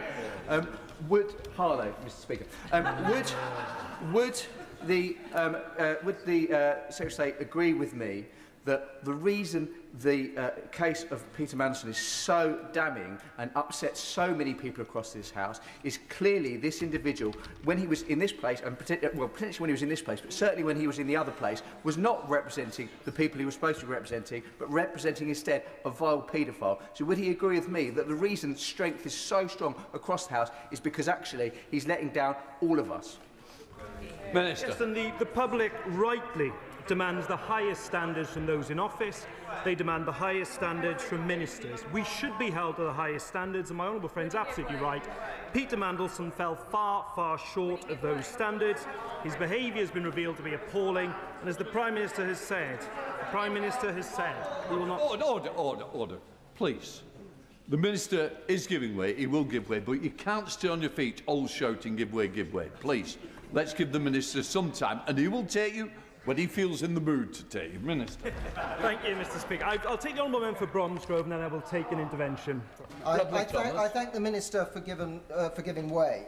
Given that at the point immediately prior to Peter Mandelson's appointment as ambassador, the UK had a respected ambassador already in the United States, and Dame Karen Pierce, why it was that the government decided, given the known abhorrence of both Jeffrey Epstein and the appalling previous judgment of Peter Mandelson, the government still decided that on balance it was a risk worth taking to appoint paedophile adjacent Peter Mandelson to the post of ambassador. Well, first of all, Mr. Speaker, can I pay tribute to Dame Karen Pierce, who I think represents the finest of our foreign service. Secondly, governments do make political appointments to these posts. That's happened. That is long-standing practice to a small number of posts. And the Prime Minister has already said if he knew then what he knew now, Peter Mandelson wouldn't have been anywhere near the government. I will give way to the Chair of Packer, then I will give way to my own friend. Dame Hillier. I'm no longer Chair of the Public Accounts Committee, Mr. Speaker. Mr. Speaker, it seems that we are in something of a muddle here. Had the opposition named the ISC in the humble address, as in the past committees, then there would have been no debate in this House. But would the Minister agree that to put all information openly in the public domain could have risks, but there are well-worn filters through Parliament, through the Select Committee corridor, and there are various committees that could have locus in this space, to properly and sensitively handle information which has, in my time, never leaked from a committee, in order to make sure that we, on the committee corridor, on behalf of Parliament, are holding the government to account, because I think there is consensus, Mr Speaker, that everybody wants as much information as possible in the public domain so that we can get to the bottom of what has happened in this egregious situation. My honourable friend's absolutely right about those existing mechanisms of scrutiny, and I give her great credit for the work she does. I've always said on the point that's been raised opposite, I will take it away. I'll give way to my own friend. Sarah Owen. I thank the Minister for giving way. And on the point of Peter Mandelson letting people down, the people that have been let down most by this are the victims of Jeffrey Epstein. And does he agree that we wouldn't be discussing this disgraceful situation if it hadn't been that people didn't listen to the women that came forward in the first place, didn't listen to victims in the first place, and instead listened to men in power, men with deep pockets, and men advising those in power. So don't we need to put the victims at the heart of this and not just ourselves? My honourable friend is absolutely right, and it is the victims, the women and girls who were victims of the trafficking and appalling, abhorrent behaviour of Jeffrey Epstein, who should be at the forefront of our minds. I'll make a bit of progress, then I will give way a few times again. And let me just say, Mr Speaker, not only has the Cabinet Office referred the evidence about Peter Mandelson's time as a minister to the police, but we are also taking action going forward in the Hillsborough law that is before this House to introduce a duty of candour for all public servants that is going to make it an offence to lie to the public, making it a criminal offence to do anything but act with openness and integrity when things go wrong. And that is the action this government is taking to prevent future cover-ups and injustices. A statement of intention that we want to enshrine that capacity to speak truth to power. And as my honourable friend said, the voice of victims being at the forefront, not as in this case a group of powerful men, putting an end to the situation where powerful people are able to avoid justice. Now, the government should rightly be tested and questioned by this House. One moment, I will give way to the honourable gentleman. But the action that is taken by this government is what is crucial now. And earlier this week, the Prime Minister asked the Cabinet Secretary to review all available information regarding Peter Mandelson's contacts with Jeffrey Epstein during his period as a Government Minister and to report back as a matter of urgency. After an initial review of some documents, the Cabinet Secretary made the decision to refer the matter to the police with the Prime Minister's support. And I should say, the government stands ready to provide any support the police require as part of their investigation. On that note, I will give way to the Father of the House. Edward Lee, Father of the House. We're all agreed on the character of Lord Mandelson, but I'm not sure we're going to make much progress if we're just repeating ourselves on that, because we all agree. The reputation of the House is at stake. And what the opposition has to do is hold the Prime Minister to account. Absolutely. Now, I've listened very carefully to the Prime Minister today, the Leader of the Opposition. I listened to the Minister. He's been asked, the Prime Minister has been asked on repeated occasions whether, when this appointment was known, the Prime Minister knew that Mandelson had continued his relationship with Epstein after the first conviction. It's a very direct question. The reputation of the House is at stake. Will the Minister now answer that question? The Prime Minister answered this to Prime Minister's questions. He was lied to about the depth and extent of the relationship. Jonathan Brash. Thank you, Mr Speaker. I stand here acutely aware that I am the Member of Parliament for Hartlepool. And I think today I speak for Hartlepodlians when I look at the evidence before us and say undoubtedly that Peter Mandelson is a traitor. And on that basis, it is important that the public have confidence in this process. Would he agree? Yes, I absolutely agree, and I think the honourable gentleman expresses the anger felt by many across the House in that remark. I'll make some more progress, then I will give way a few times again. Now, I will make some more progress, then I will give way again. Now, members will recall, back in September, in light of the additional information in emails written by Peter Mandelson released at the time, the Prime Minister then asked the then Foreign Secretary to withdraw him as ambassador with immediate effect. And the emails released showed that the nature and extent of Peter Mandelson's relationship with Jeffrey Epstein was materially different to that was known at the time of his appointment. The issue over which Peter Mandelson was withdrawn from Washington was information not available at the time when the due diligence was done. And a due diligence process was conducted by the Cabinet Office and a security vetting process, they are different, were carried out. Since entering government, we've already taken action to strengthen the process for making direct appointments for ambassadors specifically and making direct ministerial appointments more generally. I will give way to my honourable friend. I'll come. I'm grateful to my honourable friend for giving way. There's clearly concern about the government amendment and that it doesn't go far enough in terms of scrutiny of those documents that might be withheld. Across the House, there is a consensus growing that the Intelligence and Security Committee could provide a way forward for scrutiny of those independent scrutiny of those documents.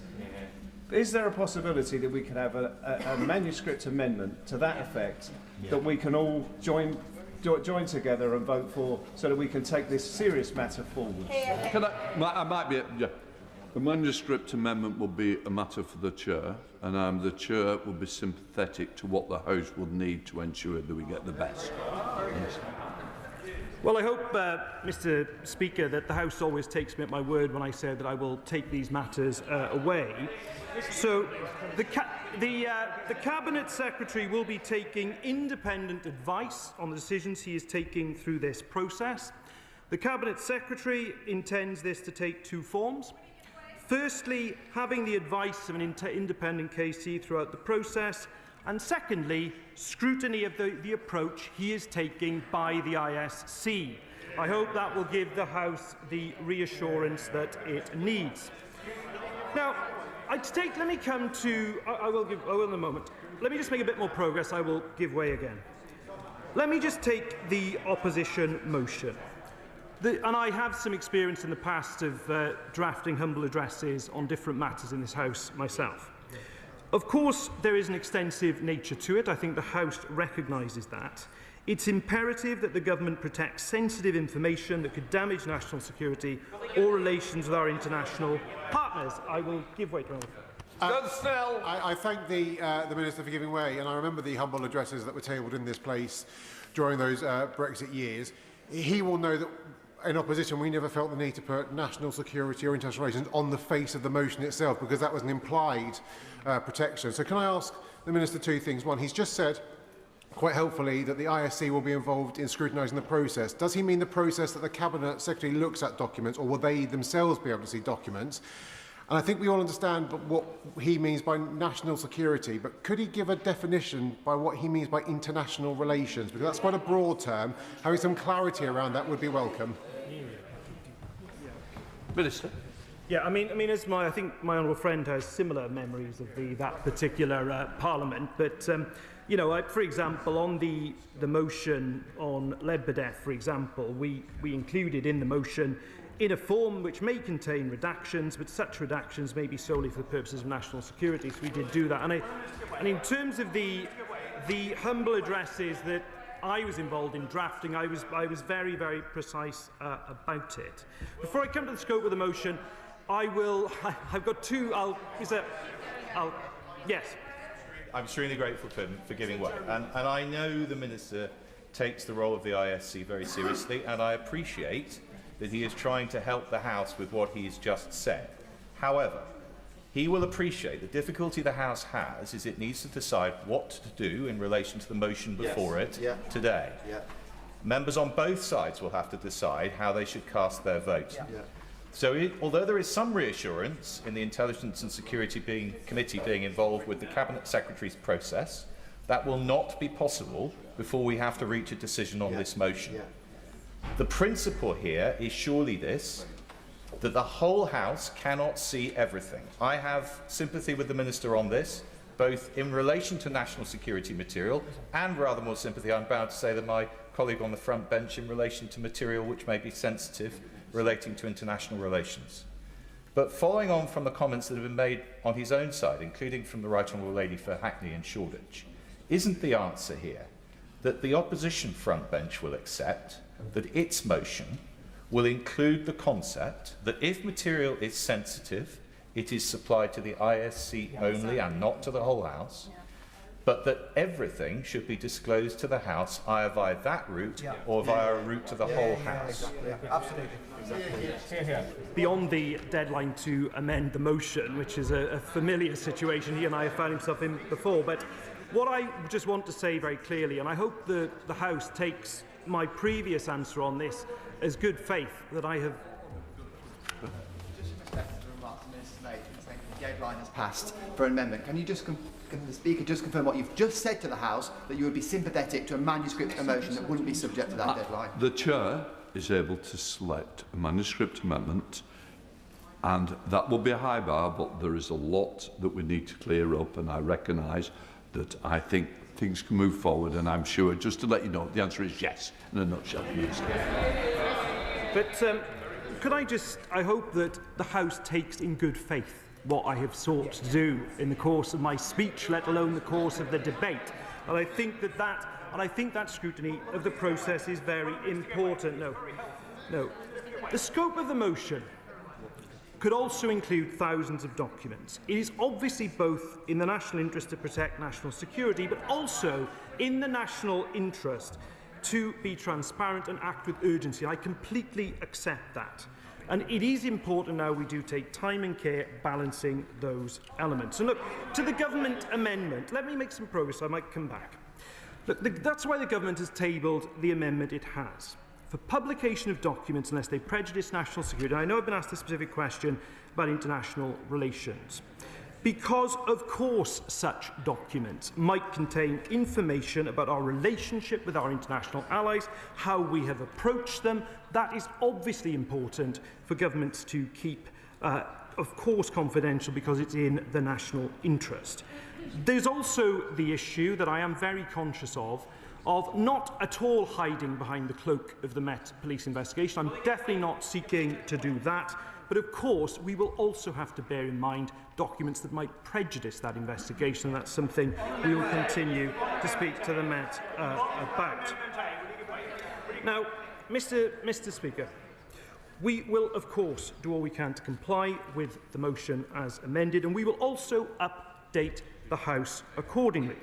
And indeed, on this moment, I also want to say to the House that whilst that process of going through a significant amount of documents might take a little time, it is also important that the government starts that process of disclosure to the extent it can do today. And that is what the government will do in response to the debate and the very reasonable questions that are being put across. I am someone who rewards effort, and as the honourable gentleman has put in such effort, we'll allow.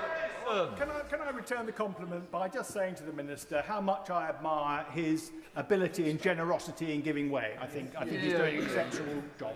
In relation to the government amendment, Amendment A, I understand where he is coming from, and can I just describe perhaps a thing which he may wish to see pass through the ISC but can't be made publicly available, and that is which of our foreign allies had something to say about the appointment of Peter Mandelson to Washington. I appreciate the Minister is never going to say precisely who that ally might be, but the nature of that correspondence surely is a matter of public interest and therefore of interest to this House, but is not something that can be bruited abroad. So the ISC provides a very obvious solution to discovering what representations were made and what material was passed between our allies and the Cabinet Office before this appointment was made. Can he make that commitment? Minister. Well, I hope the House has seen, even in the course of this debate, Mr. Speaker, how the constructive approach I've tried to take on the role of the ISC and its role in this process. That's precisely what I've done. I want to turn now to another issue of this matter, which is the peerage. Because another action the government is determined to take is to strip Peter Mandelson of his title, as the Prime Minister has set out. And frankly, the Tories don't want to do it. People watching this will be bemused, because there is no other walk of life where you are unsackable unless a law is passed. So we Yes, will introduce they made a primary big point of that legislation. this morning. The government has written to the chair of the Lords Conduct Why don't Committee you just make a law to ask the Lords to say consider you could what do it changes are required in the future, to not just for modernise the Mandelson, House but for everyone. processes to remove Lords quickly when they brought either House into disrepute. Or The just- government stands ready to support fucking the House sack 'em all. in whatever way it is necessary Sack to 'em all. put any changes in effect. Now, Mr. Speaker, being in office is a privilege. It is a privilege. Every day is a privilege. And that is why there is anger across this House about Peter Mandelson and his actions. The test for the government in these circumstances is the action we take to respond. And as I think has also come through this debate, our utmost thoughts are with the victims, the women and girls who suffered at the hands of Jeffrey Epstein. Behind the emails, the photographs and the documents are many victims who are exposed to this network of abuse. They should be our priority in this matter, and I'm sure they will be for the rest of this debate. Thank you. The original question was as on the order paper, since when the amendment has been proposed as on the order paper. The question is that the amendment be made. Lisa Smart, Liberal. Thank you very much indeed, Mr. Speaker. We are having this debate today solely because of the women and girls who found the courage to come forward about the abuse they had endured over years at the hands of rich and powerful men. Without these women's bravery in speaking up about their experiences at the hands of a paedophile sex trafficker and his friends, none of these shocking revelations would have come out. We owe these women justice, and we owe it to them to make changes to create a system that works. I will. I thank the honourable member for giving way. Victims, she is right, should be at the heart of this process. The allegations against someone the Prime Minister and Ministers put full trust in is absolutely shocking. Jeffrey Epstein was a sick child predator and a sex offender. He visited Hillsborough Castle on at least one occasion. Does she agree that this House and the Government should have a full review of his activities whilst there and an audit of visitors to him during this time? The victims deserve answers.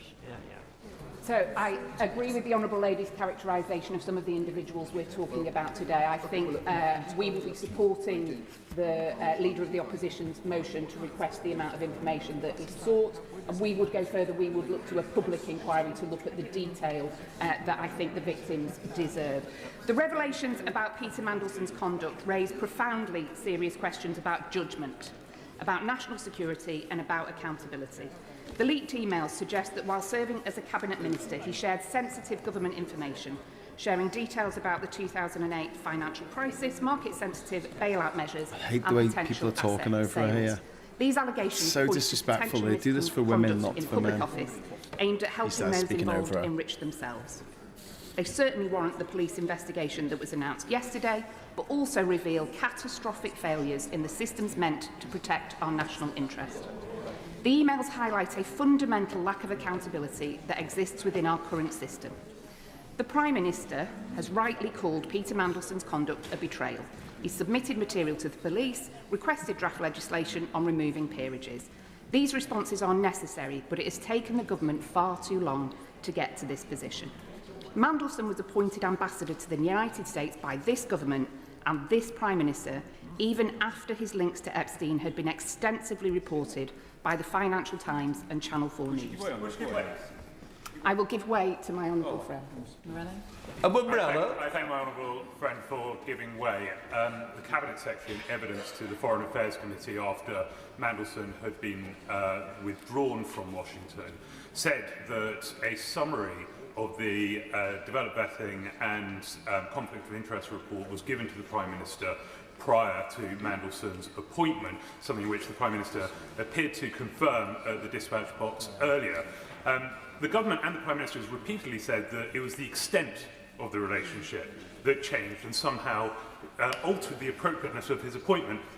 I wonder what message she thinks it sends to the victims of Jeffrey Epstein, to the many victims of rape, of paedophilia, of sexual assault, of sex trafficking, that anyone with a relationship with Jeffrey Epstein should be deemed appropriate to be our representative in Washington. I completely, Mr. Speaker, I completely agree with my honourable friend. I am not sure what extent of friendship is appropriate with a known convicted sex trafficker to put somebody in our most senior diplomatic position.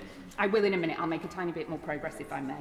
Channel 4 Dispatches in 2019 interviewed a witness who saw Epstein take a phone call from Mandelson while he was in prison for child sex trafficking. Mandelson asked for a favour to meet the then JP Morgan CEO. All of this information was in the public domain. I'm grateful that she's made the exact point about it being in the public domain, often from the US. And one of the questions we haven't heard from the government was a request put in to the US to ask whether there are any concerns in the first place, because we know that this relationship was public. We know that it existed. So did the US get asked for any information or any concerns they have? I haven't heard the government explain this point. Has she? I've been listening as intently as the honourable gentleman has, I'm sure. I think there are so many questions that are right for the government to answer. We believe a public inquiry is the way to get to the bottom of that after any police investigation has concluded. There are questions that swirl around which advisers said what and when. But the decision to hire Mandelson was ultimately the Prime Minister's, and he must be held responsible for that choice. On that point, will she give way? Happily. I thank you for giving way. Earlier, the Minister said that Jeffrey Epstein's crimes were unforgivable. Does she think that the Prime Minister appointing said known paedophile, was that forgivable? Is that forgivable? I think my honourable friend is referring to the friend of a known paedophile rather than the appointment of a paedophile. Thank you very much. Which is an important clarification to make. I think that there are rightly questions surrounding the judgment displayed by the Prime Minister in appointing Peter Mandelson to the position of UK Ambassador to the US. And the questions around that judgment, Mr. Speaker, are wholly valid, as are questions being asked around current Cabinet Ministers who also chose to maintain friendships with Mandelson, with rumours of him popping in and out of some offices at will. And I must say I noted the facial expressions of some on the government front bench during PMQs earlier today. Many questions were raised about Mandelson before his appointment, of course. There were questions raised about him during the 2009 expenses scandal. He was forced to resign from Cabinet twice for unethical behaviour, and we understand the security services raised serious concerns about his appointment last year. Yet he was still appointed to one of our most sensitive diplomatic positions. This is not a case of one unforeseen problem. This is a pattern of warning signs that were ignored. This Labour government promised to break with Conservative chaos, and instead we see the same failures, inadequate checks, reactive crisis management, and an inability, I will in a moment, and an inability to prevent obvious problems. You do not restore public trust with heartfelt apologies after things go wrong. You do it by having proper systems that stop scandals before they happen. Labour has failed to maintain public confidence, and they must do better. I will give it. I thank Honourable Lady for giving way. Obviously, people here want to get to the bottom of accountability in terms of the Prime Minister, other elements within Number 10, and, of course, what Peter Mandelson himself has done. But there is something out there, I think, which is more systemic, and the public understand that this isn't just about a number of rotten apples in the system. It is systemic. It is about wealth and power and access and how they treat young girls and women and us, the public. They take us for mugs. So does she believe that this is wider than just a few bad apples? It is systemic, and that's what needs to be addressed here, and that's what the public wants. Got a lot of time for Clive Lewis. I wholeheartedly like Clive. agree with the honourable gentleman. I'm wondering, Mr. Speaker, if he's seen ahead in my notes for my remarks about some of the systemic changes we as Liberal Democrats would like to see. I agree with him. This goes far beyond a few bad apples. There are systemic failures in our country that we need to seize this opportunity to address. There are fundamental weaknesses in our system. I don't want to talk over and be rude. The phrase "a few bad apples" is bandied around so much, especially when we're talking about like the Metropolitan Police and stuff, right? The actual phrase is "a few bad apples ruin the barrel." Like literally just having a few bad apples in any given walk of life, group, political party, police force, it destroys the credibility of everyone. That's the point. It's not supposed to be a dismissive thing. Oh, it's just a few bad apples. That's not the way the expression is meant to be taken.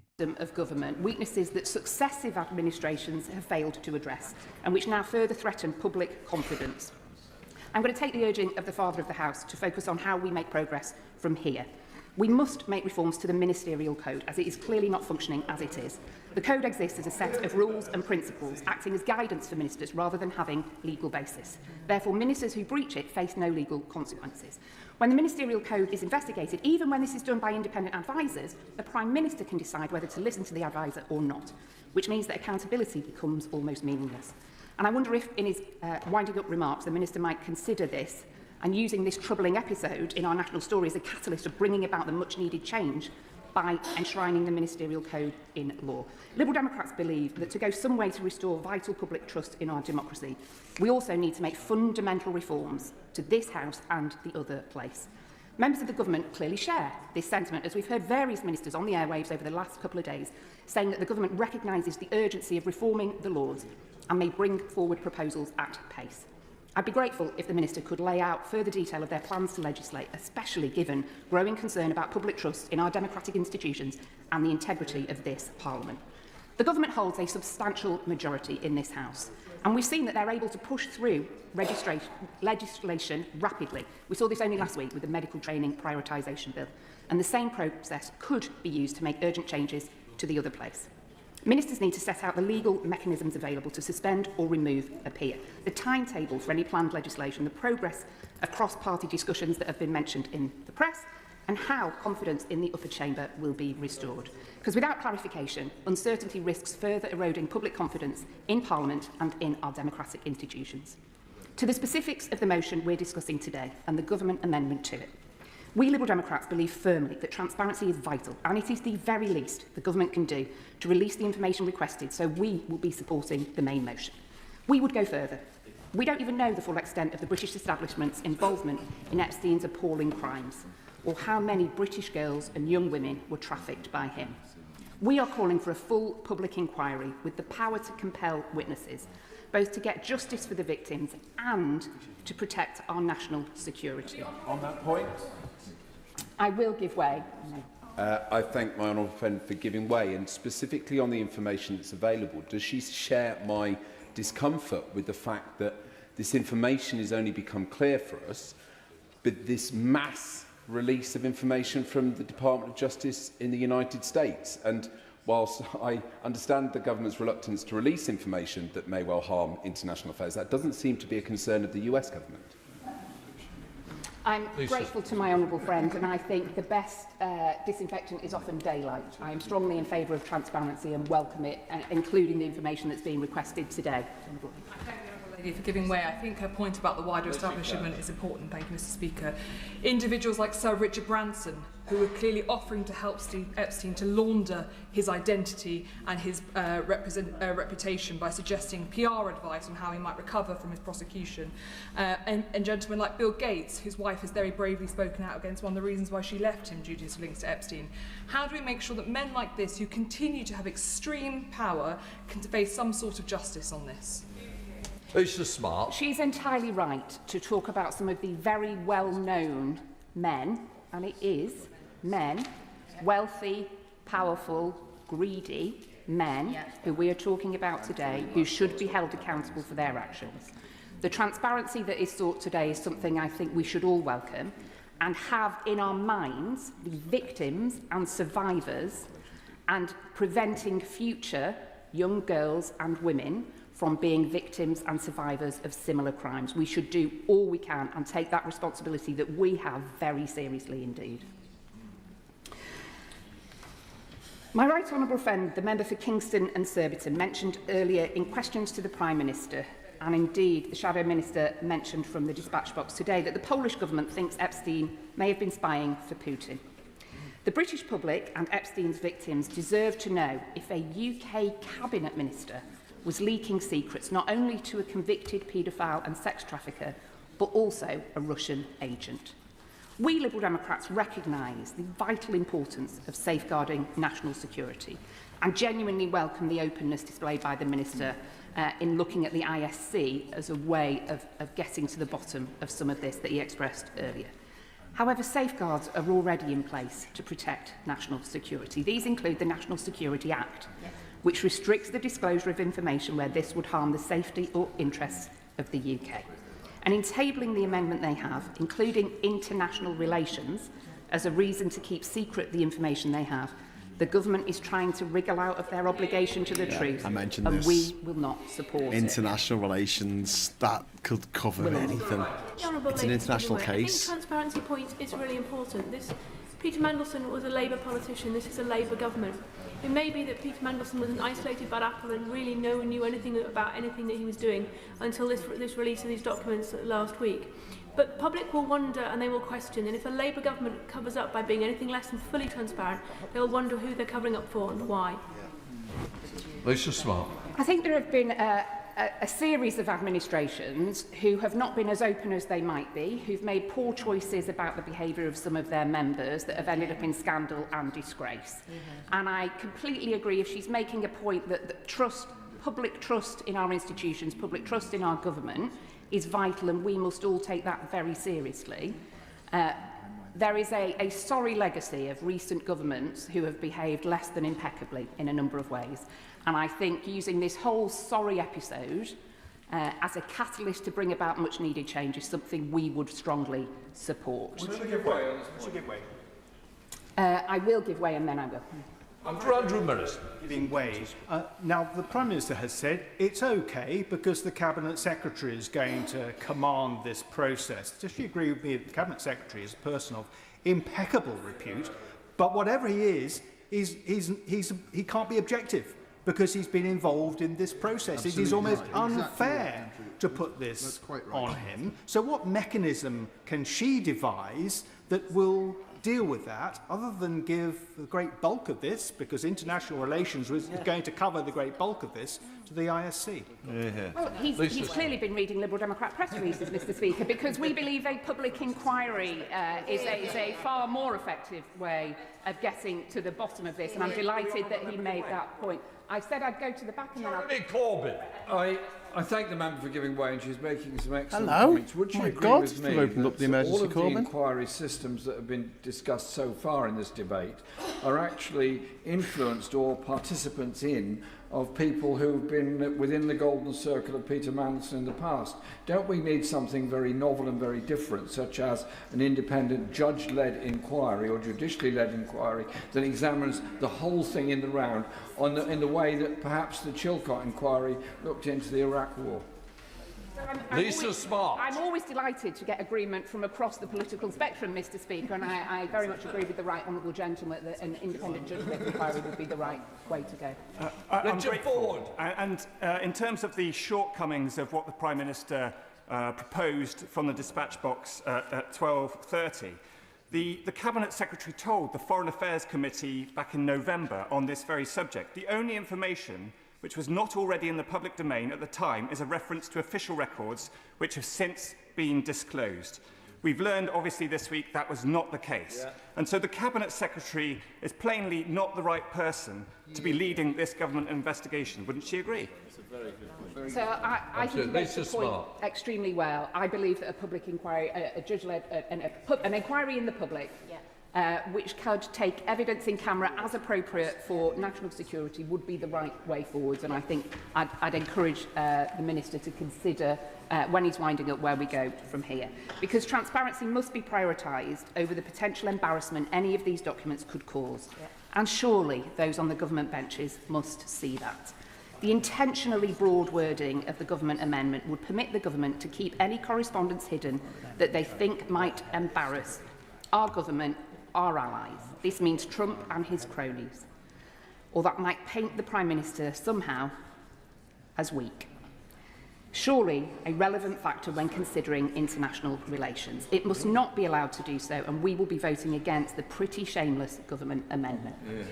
Finally, Mr Speaker, there are rumours that Peter Mandelson is still receiving a salary or payments from the UK government, potentially including his ambassador's salary, severance pay and/or a pension from his time as a minister. And I'd be very grateful when winding up if the Minister could confirm if any of this is the case. Before she takes another question, in answer to the question in the chat there from who was it who was asking about the Russian connection? There, Jimmy Anson, bowling genius. The Russian guy, what's his name? Oleg. No, that was something else. The first time he was sacked, the first time Mandelson was sacked, or he resigned actually, he quit as Trade and Industries Secretary in December 1998 after The Guardian exposed a £373,000 loan from fellow Minister Jeffrey Robinson.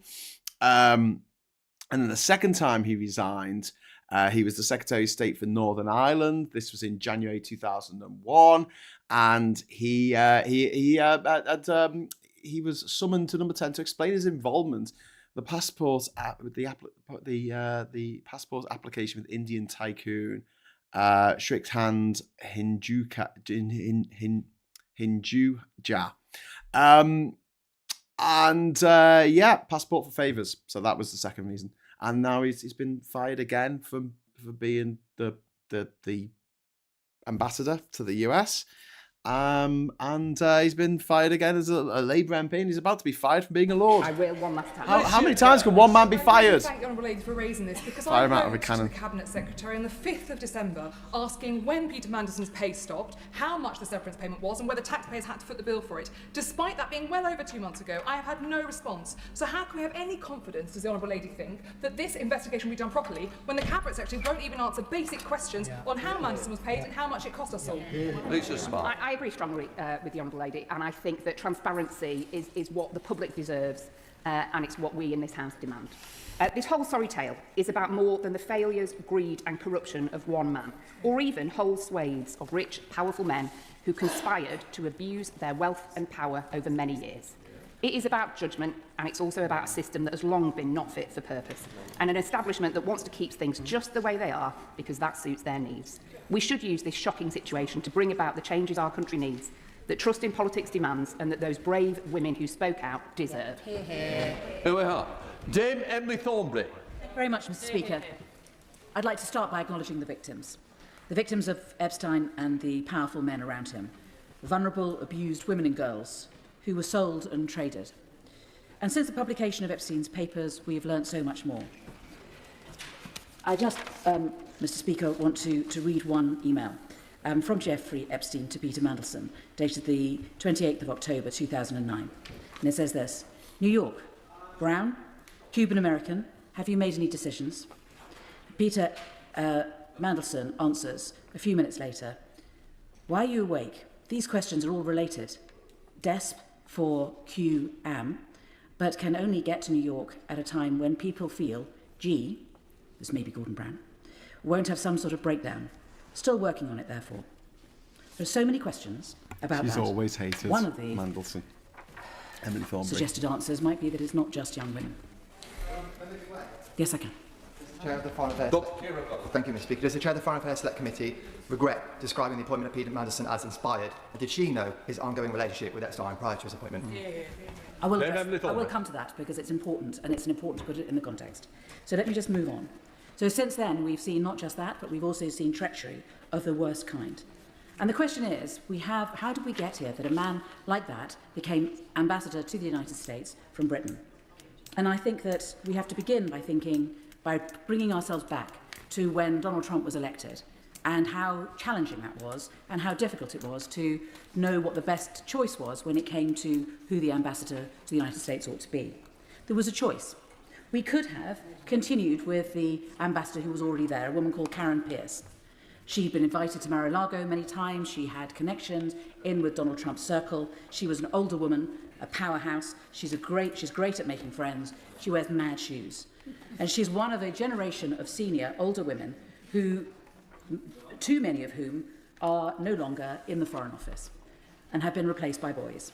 At the time when Labour was elected, of the 6 other members of the G7 countries, all of them Britain in all of those countries were represented by women, including the United Nations as well. And now there is only one. We had a choice between deciding to continue to ask Karen Pierce to be the ambassador or to go in another direction. And the question was, what was the right way to do it? We went for Mandelson because it was seen as an imaginative response, and I welcomed it as an imaginative response. Personally, I would have continued with Karen Pierce, who's a woman I know, and I trust, and I admire. But if a choice has to be, if a different direction was to be made, it was a choice that was imaginative and was one that made some sense in the context of Donald Trump becoming Prime Minister. Prime Minister, President. I will give away in a minute, President. but let me just finish this point. President. So on the 3rd of November, when we discovered more information about Mandelson's relationship with Epstein, we asked for Chris Wormald, the Cabinet Secretary, and Oliver Robbins, the Permanent Under-Secretary at the FCDO, to come before the committee to give evidence. Because we were concerned as to how this had happened, that there was clearly so much background information about Peter Mandelson that simply was out there but didn't seem to have been considered properly before a decision was made. And so we asked how it had happened, and we were told that the first thing that happened was that there is due diligence. And due diligence means that fast-stream civil servants are given the opportunity of going to open sources, so they go onto Google and they look, and that's how they do the due diligence, and that threw up reference to Peter Mandelson's relationship with Jeffrey Epstein. I asked Sir Chris Wormald, and it's question 313, it's really important to be clear about this. I'm sorry to keep banging on about it, but was the Prime Minister told that Peter Mandelson had stayed at Epstein's Manhattan townhouse in 2009 when Epstein was in prison for soliciting an underage girl? Because it does seem to me to be different, and perhaps it's my background as a lawyer. But to be friends with someone who's accused of something and to stand by them shows one sort of character and shows a certain strength. But once someone has been convicted, to continue to be friends with them, to stay at their house, actually shows a completely different type of character. And for me, that was a nub point and something that I wanted to know whether the Prime Minister had been given that information, which was publicly available, which I have to say had passed me by, but I knew the friendship, but to know that the friendship had continued post-conviction, I think is really important to establish the difference. And that was something that we asked, and the answer was, I'm not going to tell you the contents of the due diligence report. I will give away, of course. I thank the Honourable Lady for giving away that point. I understand that she's saying that the information that Peter Mandelson had maintained a relationship with a then convicted paedophile passed her by. However, she does have an entire committee of clerks who will have advised her. And I'm afraid she also says that she said it was an imaginative appointment. I'm afraid her words were it was an inspired appointment, because I spoke out against the appointment. So can she please explain to me whether her clerks at any point shared with her concerns about the background of Epstein and his relationship with Mandelson, and whether she therefore will now say that she regrets calling it an inspired appointment? Anyone who either made the decision or who said it was a good thing must regret that, of course. But I mean, you must remember that the appointment was made on the 18th, and I made those comments 2 days later. So, I mean, during those 2 days, it would be right to say, it was the run-up to Christmas, the clerks were not people that I referred to first. There was work done thereafter, and the reason there was work done thereafter was because what we wanted was, once he had been appointed, once the announcement of the appointment had been made, we wanted him to come before the committee and we wanted to ask him questions. And it was very important, we felt, that he was asked questions in an open committee hearing where there would be a record made and where we could ask him questions such as the ones which I put to... May I just finish this? I said this. I said, if he had come before us, we would have looked on the internet, we would have Googled, we would have found that Channel 4 had done a documentary, The Prince and the Paedophile, that clearly highlighted Mandelson's links with Epstein. We would have given consideration to the Financial Times and the Guardian reports in June 2023 that referenced the JP Morgan internal investigation. In those reports, what was most damaging of all was that Epstein was sentenced in 2008 to 18 months imprisonment for soliciting an underage girl, and Peter Mandelson goes to stay in his townhouse in Manhattan in 2009. At that time, Peter Mandelson was the business secretary, so we have the business secretary staying in the townhouse in Manhattan of someone convicted of paedophilia. We would have asked those questions, and whatever answers would have been given, whether they were honest or not, would have been out there in the public. But the problem was, I think, was that a decision was made in the haste of Donald Trump's election to go for an imaginative, inspiring, alternative person to go to the United States, and there was not enough time spent on it. And so the decision was made to appoint, subject to, no, please, let me finish. Let me just finish what I'm saying. So, sorry, before Emily gets a chance to finish there, I do want to tell you some things that are going on behind the scenes here, because there are reports on the Guardian website and on the BBC website that Labour MPs have said they're going to vote down the plan to limit Mandelson disclosures. So what's probably going to happen now, they're going to change the amendment. There's been some discussions. Apparently, when Clive Effort was talking, he was calling for the Parliament's ISC, the Intelligence and Security Committee, which was mentioned in PMQs earlier by opposition MPs to say, why don't you get them involved in going through it and deciding what can be released and what can't? And one of the suggestions that Clive Effort made, he suggested that the government could alter the amendment before the end of the debate. And Johnny Reynolds, who's the chief whip, he at that point turned around and nodded to him. So that's very likely to happen. The decision is made to a point. There is supposed to be some due diligence before that happens, and I can help the House with what the due diligence meant. I've already explained that it's given to these people from Fast Stream. They look, and again, we were asking, when you did the due diligence, what detail was given to the Prime Minister about what the results of that due diligence was? Because I said it was very important that we were given the information as to what the Prime Minister at that point was told. Because a friendship with Epstein was one that was generally known, but the specific point about the ongoing friendship and the staying as a member of the Cabinet in Epstein's New York townhouse, to me, was a very different matter, and what I wanted to know was had the Prime Minister been let down by not being told that particular point? Because in the end, we can't expect the Prime Minister to do all the due diligence himself. He does have a country to run, and he relies on those who are around him to give him proper advice and to then work on that advice and to be able to make decisions. Is that a bit of a dig at Morgan McSweeney? People wanting to intervene. If I may, perhaps I will take two. Okay, before she takes two, so Labour MPs have warned they will vote down this government amendment to try and limit the disclosures about Peter Mandelson's appointment as ambassador, with government sources saying they may be forced to change their own amendment. Angela Rayner and the chair of the Deputy Select Committee, Meg Hillier, have publicly asked the government to allow the ISC to review the documents before public disclosure. So, instead of putting forward this amendment that would allow the sorry, I'm just going to get the job title right here before I mess this up. That would allow for release all docs.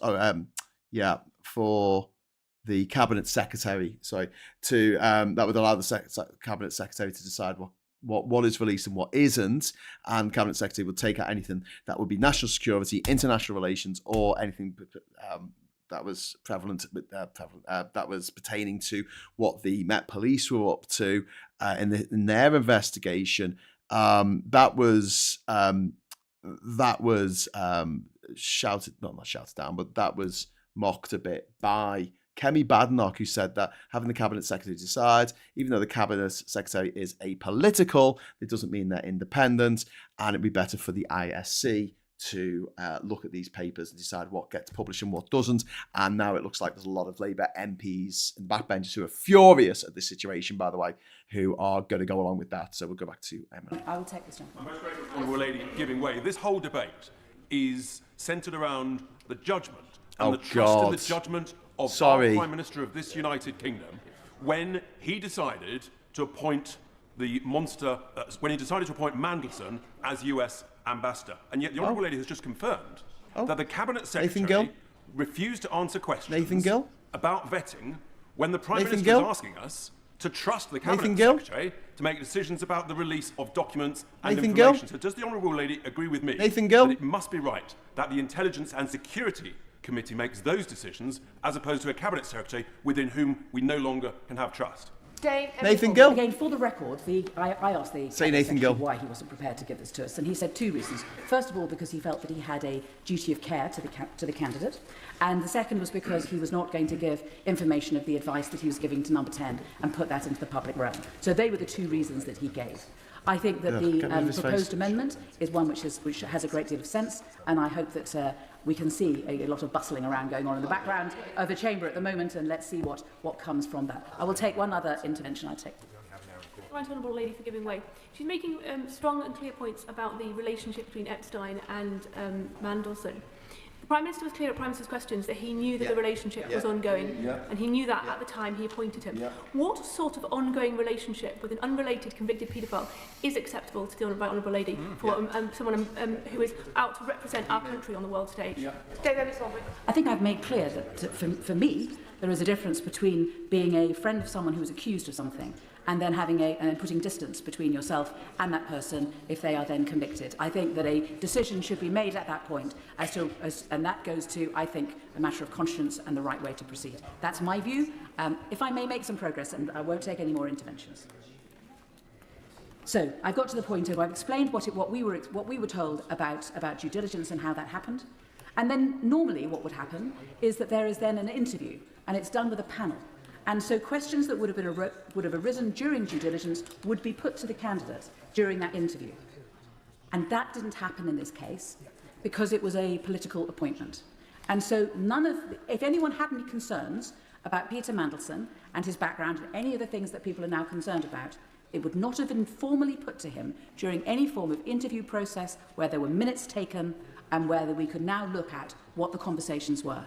And that, I think, is a really important piece of information to put before the Chamber so that people understand how this happened. So we have due diligence, fast stream looking at the internet, nothing being put to Peter Mandelson, and then the decision is announced, and the decision is announced in the middle of December, as we've heard, and then the question is, they want to do it really quickly because they want him, presumably, to be in the swearing-in of the President, and once he's been announced as being the ambassador, Karen Pierce loses power and influence because she's now known not to continue in that post. And so it's important to move as soon as possible. The question, therefore, is, the next stage has to be vetting, and that is done by the Foreign Office, and the question I would want to ask the front bench is this. Given that the announcement has been made, given that there is speed needed, was there pressure put on the Foreign Office to get through the vetting quickly? Was there, to coin a phrase that I've heard, a need to, quote, get on with it? And that, I think, is an important question to ask and one that we would need to have an answer to because the vetting is but we also have to be realistic, which is once it is known that Peter Mandelson is going to be the ambassador for Britain, could it really be at that point that people would there would need to be a huge amount of bravery and potential risk. So at that point, once the vetting has happened, to withdraw him from being ambassador if anything was to come up at that stage. I will. As the chair of the Foreign Affairs Select Committee, does she know what the then Foreign Secretary, now the Deputy Prime Minister, the member for Tottenham, does she know what he knew at that time? And does she think that that should also be brought to the attention of the House in this release of documents? I think the point is that the due diligence and the vetting is done by civil servants and is not supposed to involve politicians. And the decision was made at number 10. And that is how it works, as I understand it. And so the views of the Foreign Secretary may not be as directly relevant in this sense. I think she's been very generous, and thank you for giving way once again. But what's the point of civil servants doing due diligence if that information is not given to politicians to make decisions? It's given to those who are making the decisions, as I understand it. As I understand it, the due diligence is done by the Cabinet Office, and then the decision is made as to which candidate. They did due diligence on a number of candidates, and then the decision is made as to which candidate is going to be put forward. Then it is announced, and then there's the vetting done by the Foreign Office.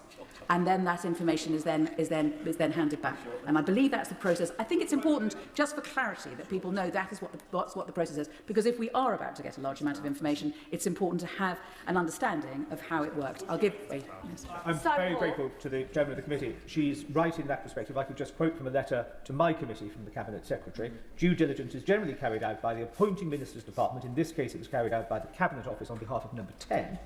So it is not usually shared with other departments. This is an answer to a question, was the FCDO involved, and was not in this case. So the FCDO, this was purely Cabinet Officer number 10. Right honourable lady's right. Just thought that quote may help her in her argument. Thank you very much. Yes, I've read the letter. I'm afraid I didn't have it at my fingertips, but it's important, I think, to put all of this information before the House so that we're able to make... And then the question is, what does vetting mean? I appreciate there are other processes that we can't go into here, and it wouldn't be appropriate to do it. But again, if I can just... I hope we have helped to the House by an answer that I got. Is question 269, where I said, the foundation of it seems to be that they fill in a form, you have to take in good faith that they're filling it in correctly, and then you check what it is that they've said. So if they have admitted anything, no one is looking outside what is on the form. And Sir Oliver Robbins said, that is broadly correct, yes. So that is vetting. Yes. That is vetting. I'll give way to the Honourable Leader. Grateful, Madam Deputy Speaker, because I will touch on vetting in my contribution later. As someone who was vetted by the Foreign Office many, many years ago, I'd like to actually seek some clarity as to whether Peter Mandelson went through the full vetting process. She scares that me. A normal member of the diplomatic she scares service me. Would do I think she might be an alien wearing a human costume. Simply undergo what is no more Look at those eyes. terms and Chief Whip terms as the PET process, which is undertaken by the Cabinet Office, because full vetting, Madam Deputy Speaker, takes a long time.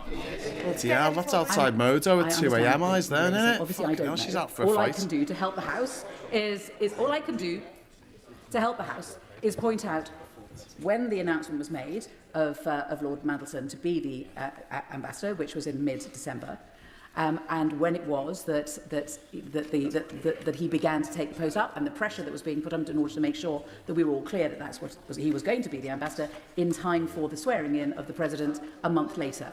And the committee did everything that we could to try to get to the bottom of how many questions were asked, what the questions were, and we did our utmost, all of us, to try to get to the truth of this.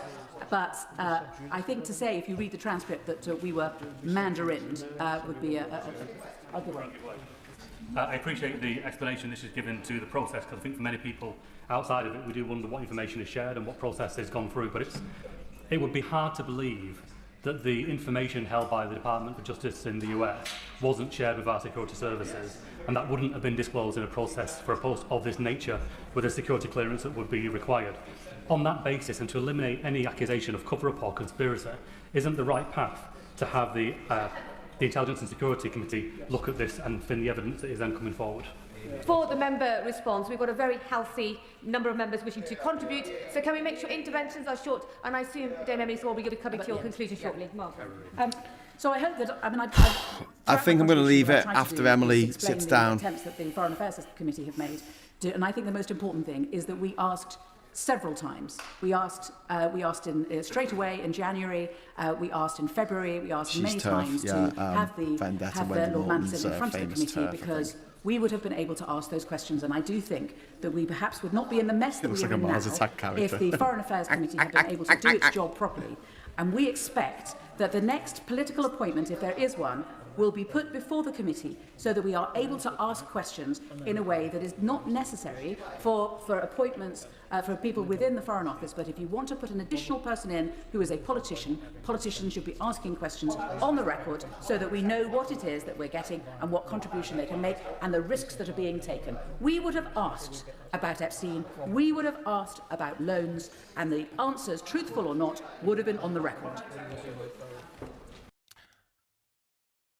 Okay, I'm going to leave it at that.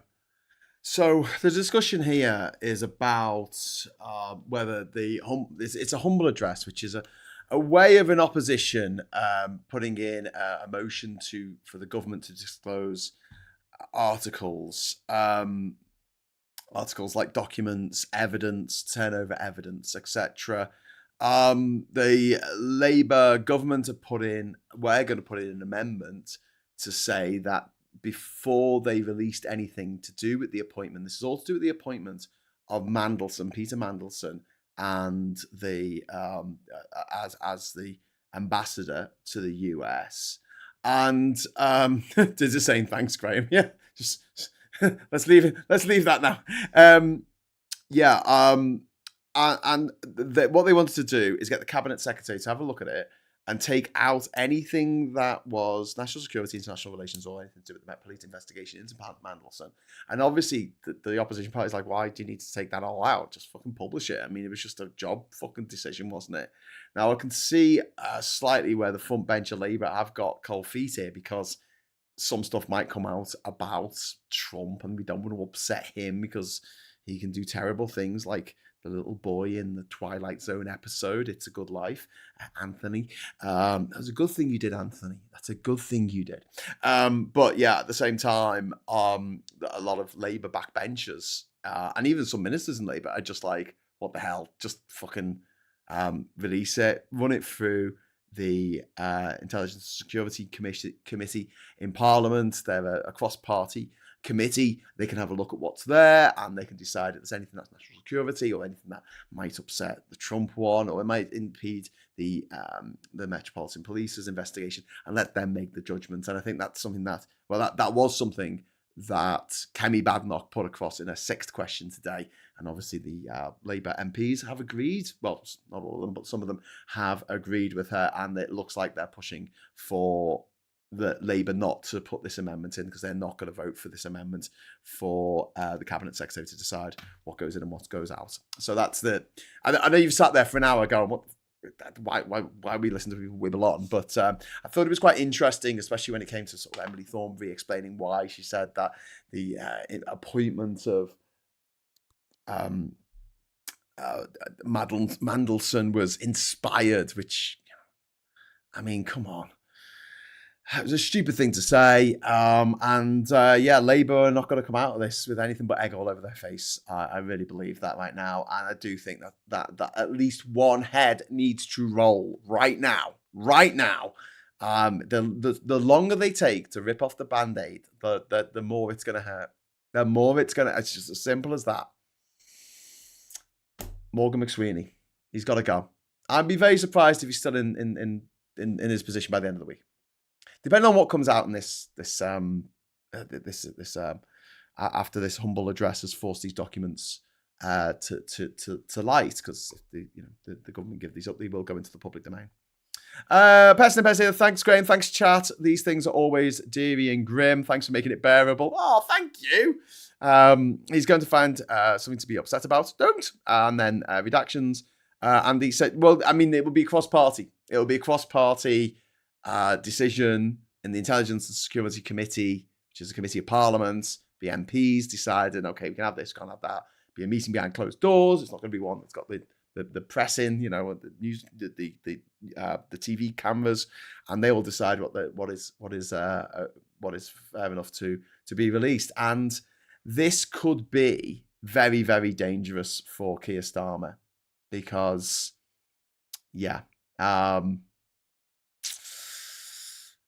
if he said something in Parliament, especially in that Prime Minister's questions, and it wasn't 100% the case, then he's going to be in a lot of trouble. But he's been a lawyer for long enough to know what to say and what not to say. The fact that he did admit, when he was debating with, he was being asked questions by Kemi Badenoch, he did admit that he knew about Epstein, Mandelson's connection with Epstein. But his excuse was that he didn't know how deep it went, because Mandelson lied to him. Question, let's say Keir gets a vote no confidence, stands down. How do you think a snap election would turn out? It wouldn't work like that. They wouldn't have an election. They would have an election for leader. That's what you mean. They wouldn't have like a general election. It wouldn't be a snap election. It would be a leadership election. It takes as long as the party decides that it wants to. You can do a very fast one, which you've seen before in other parties, but then you have a really slow one, like the one that the Tories did to decide their new Prime Minister when Boris Johnson was yeeted out of office he was told to stand down. And normally they stand down and let someone who's like the Deputy Prime Minister or someone else, like Harriet Harman, come in and be leader for a little while. But they didn't do that. They kept Boris Johnson in until the beginning of September. And the Queen held on. The Queen held on until she got to the point where he wasn't Prime Minister anymore. Anyone but Boris Johnson said, okay, I can die a happy woman now. The Boris Johnson won't be reading the fucking eulogy at my funeral.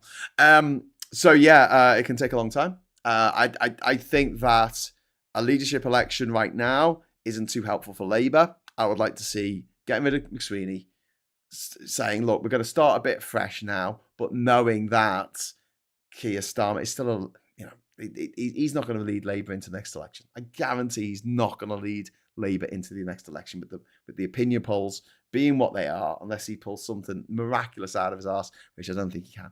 I just don't see it as happening. So getting a new leader is a trick that politicians of political parties have pulled time and time again to go, we're a whole new party now. We've got a new leader. We're nothing to do with that old party. That was very silly. We're the sensible people. Thank God the sensible people are back. Which is exactly what the Tories did time and time again, with Theresa May replacing Cameron, with Boris Johnson replacing Theresa May, with Liz Truss replacing Boris Johnson, and with Rishi Sunak replacing Liz Truss. Every time they had a change of the guard, they're like, it's a whole new party. It's a whole new system. Now, Boris Johnson loved this. He loved to talk about what he had done in the last 6 months, completely ignoring what the shit the Tories had done the 6 years before. But there you go. 9 years before. Bloody hell. Despite how bad things look, Labour have a huge majority, says DJ Mossy. They do absolutely have a stonking majority. It's 150 fucking people. It's insane. Not that Labour would ever get my vote, but is there anyone in the Labour Party that has any hope in reviving it? Or are they as done as the Tories are? I think the latter personally. I don't agree. I think there's, even if it is a stopgap leader, it doesn't really matter. Like, these two parties, the Tories and Labour, they've been around for a long time. There have been upstart parties come along in the past, the SDP, and obviously you've had the UKIPers, which now are the refuckers, and there'll always be the smaller parties that'll be chipping away at votes and stuff, but there are so many things ingrained in the power of Labour and the Tories, not least the fact that so many people in the House of Lords, think about this for a moment, that are political appointees in the House of Lords who support either the Tories or they support Labour. There's very few Lords who are Greens, and there's even fewer that are refuck. So that's the upper chamber, just would be united against any kind of Green or refuck government. But I don't see the Greens winning an outright majority. I can see Labour's vote share going down fuckloads. I can see their number of seats going down fuckloads. They may end up with a minority government in which they have to go into a coalition. And my guess would be they'll go in with the Lib Dems. The Lib Dems are probably going to get at least 50 seats in the next election. We'll have to see. They've got 71 seats in the last one. There's no reason, if they're doing a reasonable job, why people will turn against them. I mean, people say that the Lib Dems aren't doing anything no one's hearing about, but in a way, that's a good thing. So when they turn up at the next election, they're not tarred by the previous 5 years of doing stupid shit in the public domain. I don't know. And then, the ideal situation for me is that the Lib Dems and the Greens and Labour all have to work together as a coalition government. And one of the things that the Lib Dems or even the Greens put down as a proviso, thing that they say, we are not going to form a government with you unless ... and it is a free and fair voting system. So the next elections in 2034 are a lot fairer as in terms of PR, list system, alternative votes. But we'll see. Don't count the Tories out yet, okay? Or Labour. Don't forget, in the EU elections in the May of 2019, the Tories took 7% of the vote. 7%. And in December that year, just 6 months later, they won an election with a different leader, and they got an 80-seat majority in the House. A week is a long time in politics. So, yeah, making predictions about what's going to happen in the 2029 election is a little bit of soothsaying, a little bit of reading the tea leaves. It doesn't stop us doing it. Of course, we can speculate.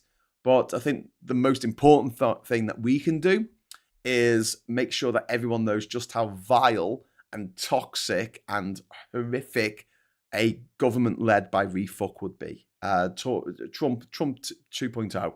It would be, they would bring in ICE, they would be rounding people up and putting them into camps, they would be knocking on people's doors, there'd be armed thugs on the streets, Tommy Robinson's fucking brown shirts would be out there. It would be fucking horrific. So it doesn't matter whether you're Green or Plaid Cymru or SNP or Lib Dem or Labour. The refuck fuckers represent an existential threat to our way of life. And I think that we have to unite against them. And I am very much up for doing a bit of tactical voting next time round. Make sure that the refuck fuckers get fuck all MPs. Because I hate them. Okay, so I'm going to go now because I've been yakking on for 2.5 hours. I did a 2-hour show this morning. I don't think so, Graham, says Cummy. It's me told. So when Labour get ousted spectacularly from government in Cymru, for the first time ever since the devolved government, and the same happens in Scotland, do you think Labour will wake up then? Yeah, I think after these elections, because with the local elections, we've got the Scottish Parliament elections, we've got the Welsh Senate elections coming up in May. And I know there's not as many local elections, but I think it's going to leave like Labour reeling, which is, there's a certain extent in this that this is very predictable because most governments, when they get in, they have their midterms and people tend to go, I don't like what you've done so far because you haven't really done much, and vote against them.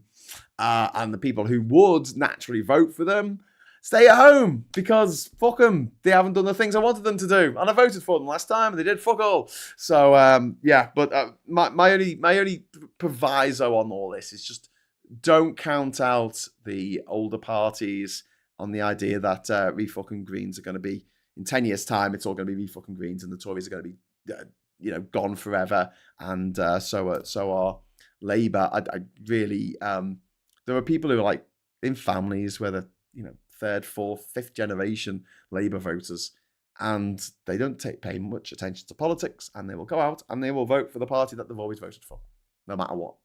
There's a lot of Tories who'll do that as well. Whereas anyone going over to refuck or going over to the Greens, generally they need to be a convert. And look, I know that the Greens have got loads and loads of members, which is fantastic. But also bear in mind that we do have a very, very daft first past the post system, and you can't necessarily generate enthusiasm for a particular party. Don't mix that up with actually winning seats. They're two very, very different things. If enthusiasm will get you through, then Jeremy Corbyn would have won in a landslide in 2017 and in 2019, but he didn't. He lost both times. And one of the reasons for losing is because in the first past the post system, once you get 40% of the vote and you've won, any extra votes you get on top of that are fucking worthless. And so what Labour made the strategic decision to do, which turned out to be the right thing if they wanted the stonking great majority, is instead of going after people like me, they would lose, say me, who's politically engaged and supported Labour for years. They might lose me as a voter in a place that is a very safe Labour seat here in the city of Durham, which they were going to win anyway. So they could afford to lose 5-10% of the vote here and still win. And instead, they concentrated on getting people who hadn't voted Labour in a few years or even a few decades to get them on side in these target constituencies.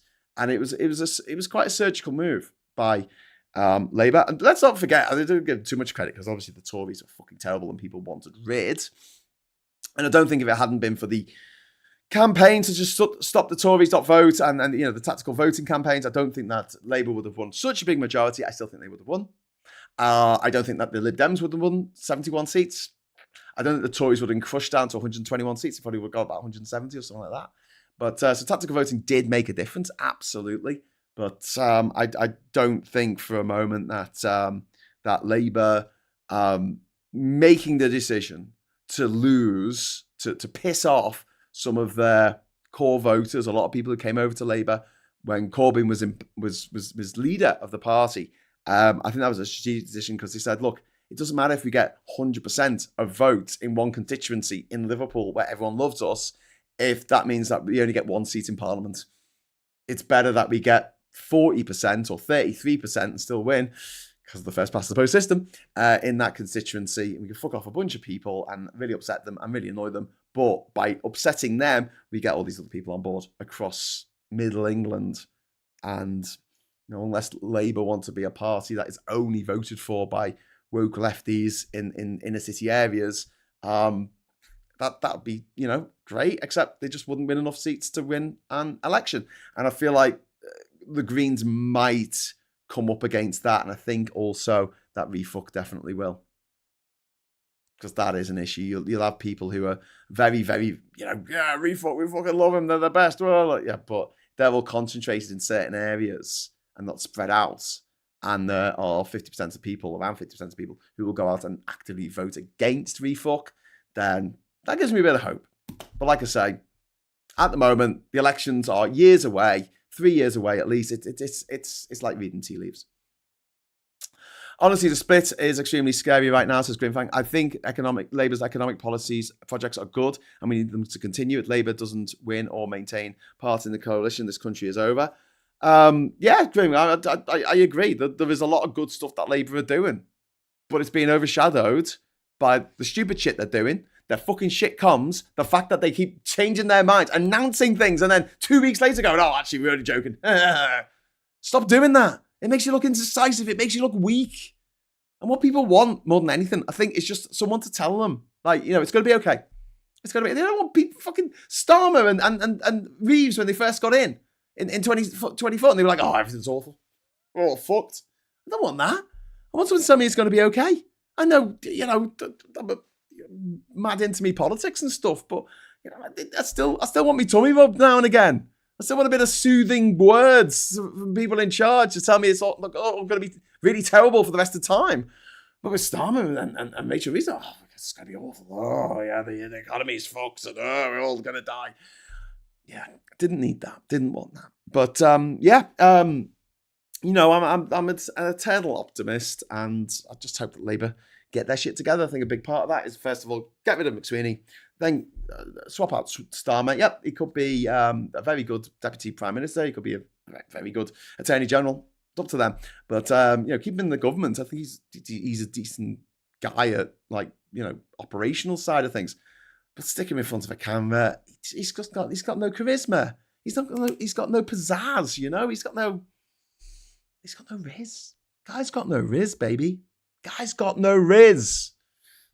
Can't be dealing with that. We need someone with a bit of boogie about them. A bit of boogie.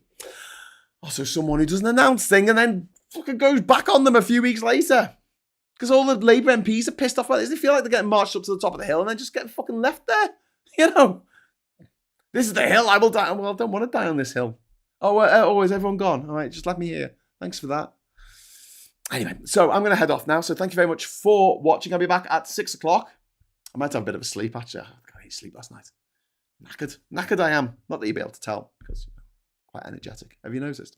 Graham for PM. Oh, God, no. Thanks very much, SG, for the vote of confidence there. But it's not going to happen, I don't think. By the way, if we get one super chat, we can unleash the confetti. So while I'm saying to everyone, if anyone just wants to drop in a quid or something, then we'll have a confetti cannon, and it will all be worth it. If Diz is still in the chat, I can't see any message. Oh yeah, no, Diz is there.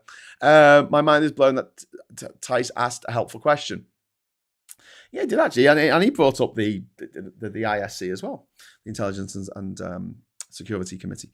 Labour and Tory won't be gone; they'll just be changing with the political sphere. It's all about what new parties come to light and who gains better traction with the people and not the selective few. Yeah, that's from Hiddenite. If you're in Scotland, tactical vote is SNP. If you're in Wales, it's Plaid Cymru. Because in England, if England sinks, they'll try to offer a lifeboat. I still have a horrible suspicion that the Clacton ghost will get in. And the odds are very much stacked against him. They really are. And I know that the tabloid newspapers and the billionaires and the gobshites want to try and make it a foregone conclusion. Our system's very different to America. America, there are ways of gaming the system. There are lots of ways of gaming the system that the government in America love to do. Thankfully, we don't have that here. So, yeah. Up to a point, you can have foreign interference. Obviously, we had that with the Brexit referendum. But, and obviously, we've got loads of fucking propaganda. But that's not the levers of government. The big problem in America is a systemic problem in that, like, the government over there, the executive of the government, the executive, they are the people who, Trump and everyone around him, they're the people who control the judges. They control the judiciary, which is fucked. It's one of the reasons why they're allowed to get away with murder. They also control the Congress. And, you know, the president can veto anything that comes through Congress. And it takes a bit of a surge against the president to actually force it through. Something that he will not get, that they will not get, because it's a Republican majority. There's lots of problems with the US, the way they run their elections. They've got these electronic voting machines, which seem very sus now since the one of Trump's buddies has bought one of the biggest election machine systems in the country, in their country. So yeah, I'm hoping we'll bodge through, as we always do. It's a very British thing. But what else can we do? You know, give our advice where we can. Whether it actually gets listened to or not is another matter. Next Labour leader should be a woman. Ooh, Bolskov. Yeah, I would really love that. I would really love that. I would. I think that'd be great. I mean, Labour have never had a woman in charge, and that's really disgraceful, considering the Tories have had four women in charge of the Tories, 0 for Labour. Yeah, maybe an all-women shortlist might be a good idea. Number 2 is, as Graham said, the refuck support is not spread enough across constituencies yet. You have pockets of it, of nutters who put up bloody British flags everywhere, which is really annoying. But yeah, it's they don't have the there's another thing as well. When we had the local elections round here, I got a refuck fucker putting a pamphlet through my door, and I got it, and I said, "Are you getting paid for this?" As I ripped it up, and he went, "Yeah." Now I've never known in all the time that I've delivered leaflets for Labour, I've delivered leaflets for the Lib Dems, I've delivered leaflets for the Greens. I'm nothing if not a politics slut, but I've never been paid for it. So that makes me feel like there isn't the grassroots support for refuck. And I think it's more astroturfed. I think it's more like the people who are putting up the flags and the people who are going out giving out leaflets and setting up little stalls in town. I think they're being paid. I don't think they're doing it out of the goodness of their heart. Believe me. Hidden Knight. Farage is very good at planting a fear in everyone over something that will never happen. For years, Farage was said, "I'll be PM," but never has. Yet we're all scared and think that he will. Yeah. He also said that Turkey was going to join the EU, which it still hasn't done. And if we didn't leave the EU, there'll be lots and lots of people from other countries around the world coming here. Funny that. Okay, my friends, I'm definitely going now. Please call back onto this channel in approximately 3 hours or so, where I'll be jumping down the rabbit hole with Rachel Harris, and we are going to be going through. It's going to be a quiz. It's going to be movie quotes. So I'll have the first dibs at giving an answer, and if I get it wrong, it's going to go to the chat. So please join us for that and see if win some prize. Oh, there's not going to be any prizes, but it'll be fun. I think. I don't know. Could be a laugh. We talk about the movies, you see, because you go, "Oh yeah, it's a good movie. Oh yeah, I remember that. Oh, it's a good line."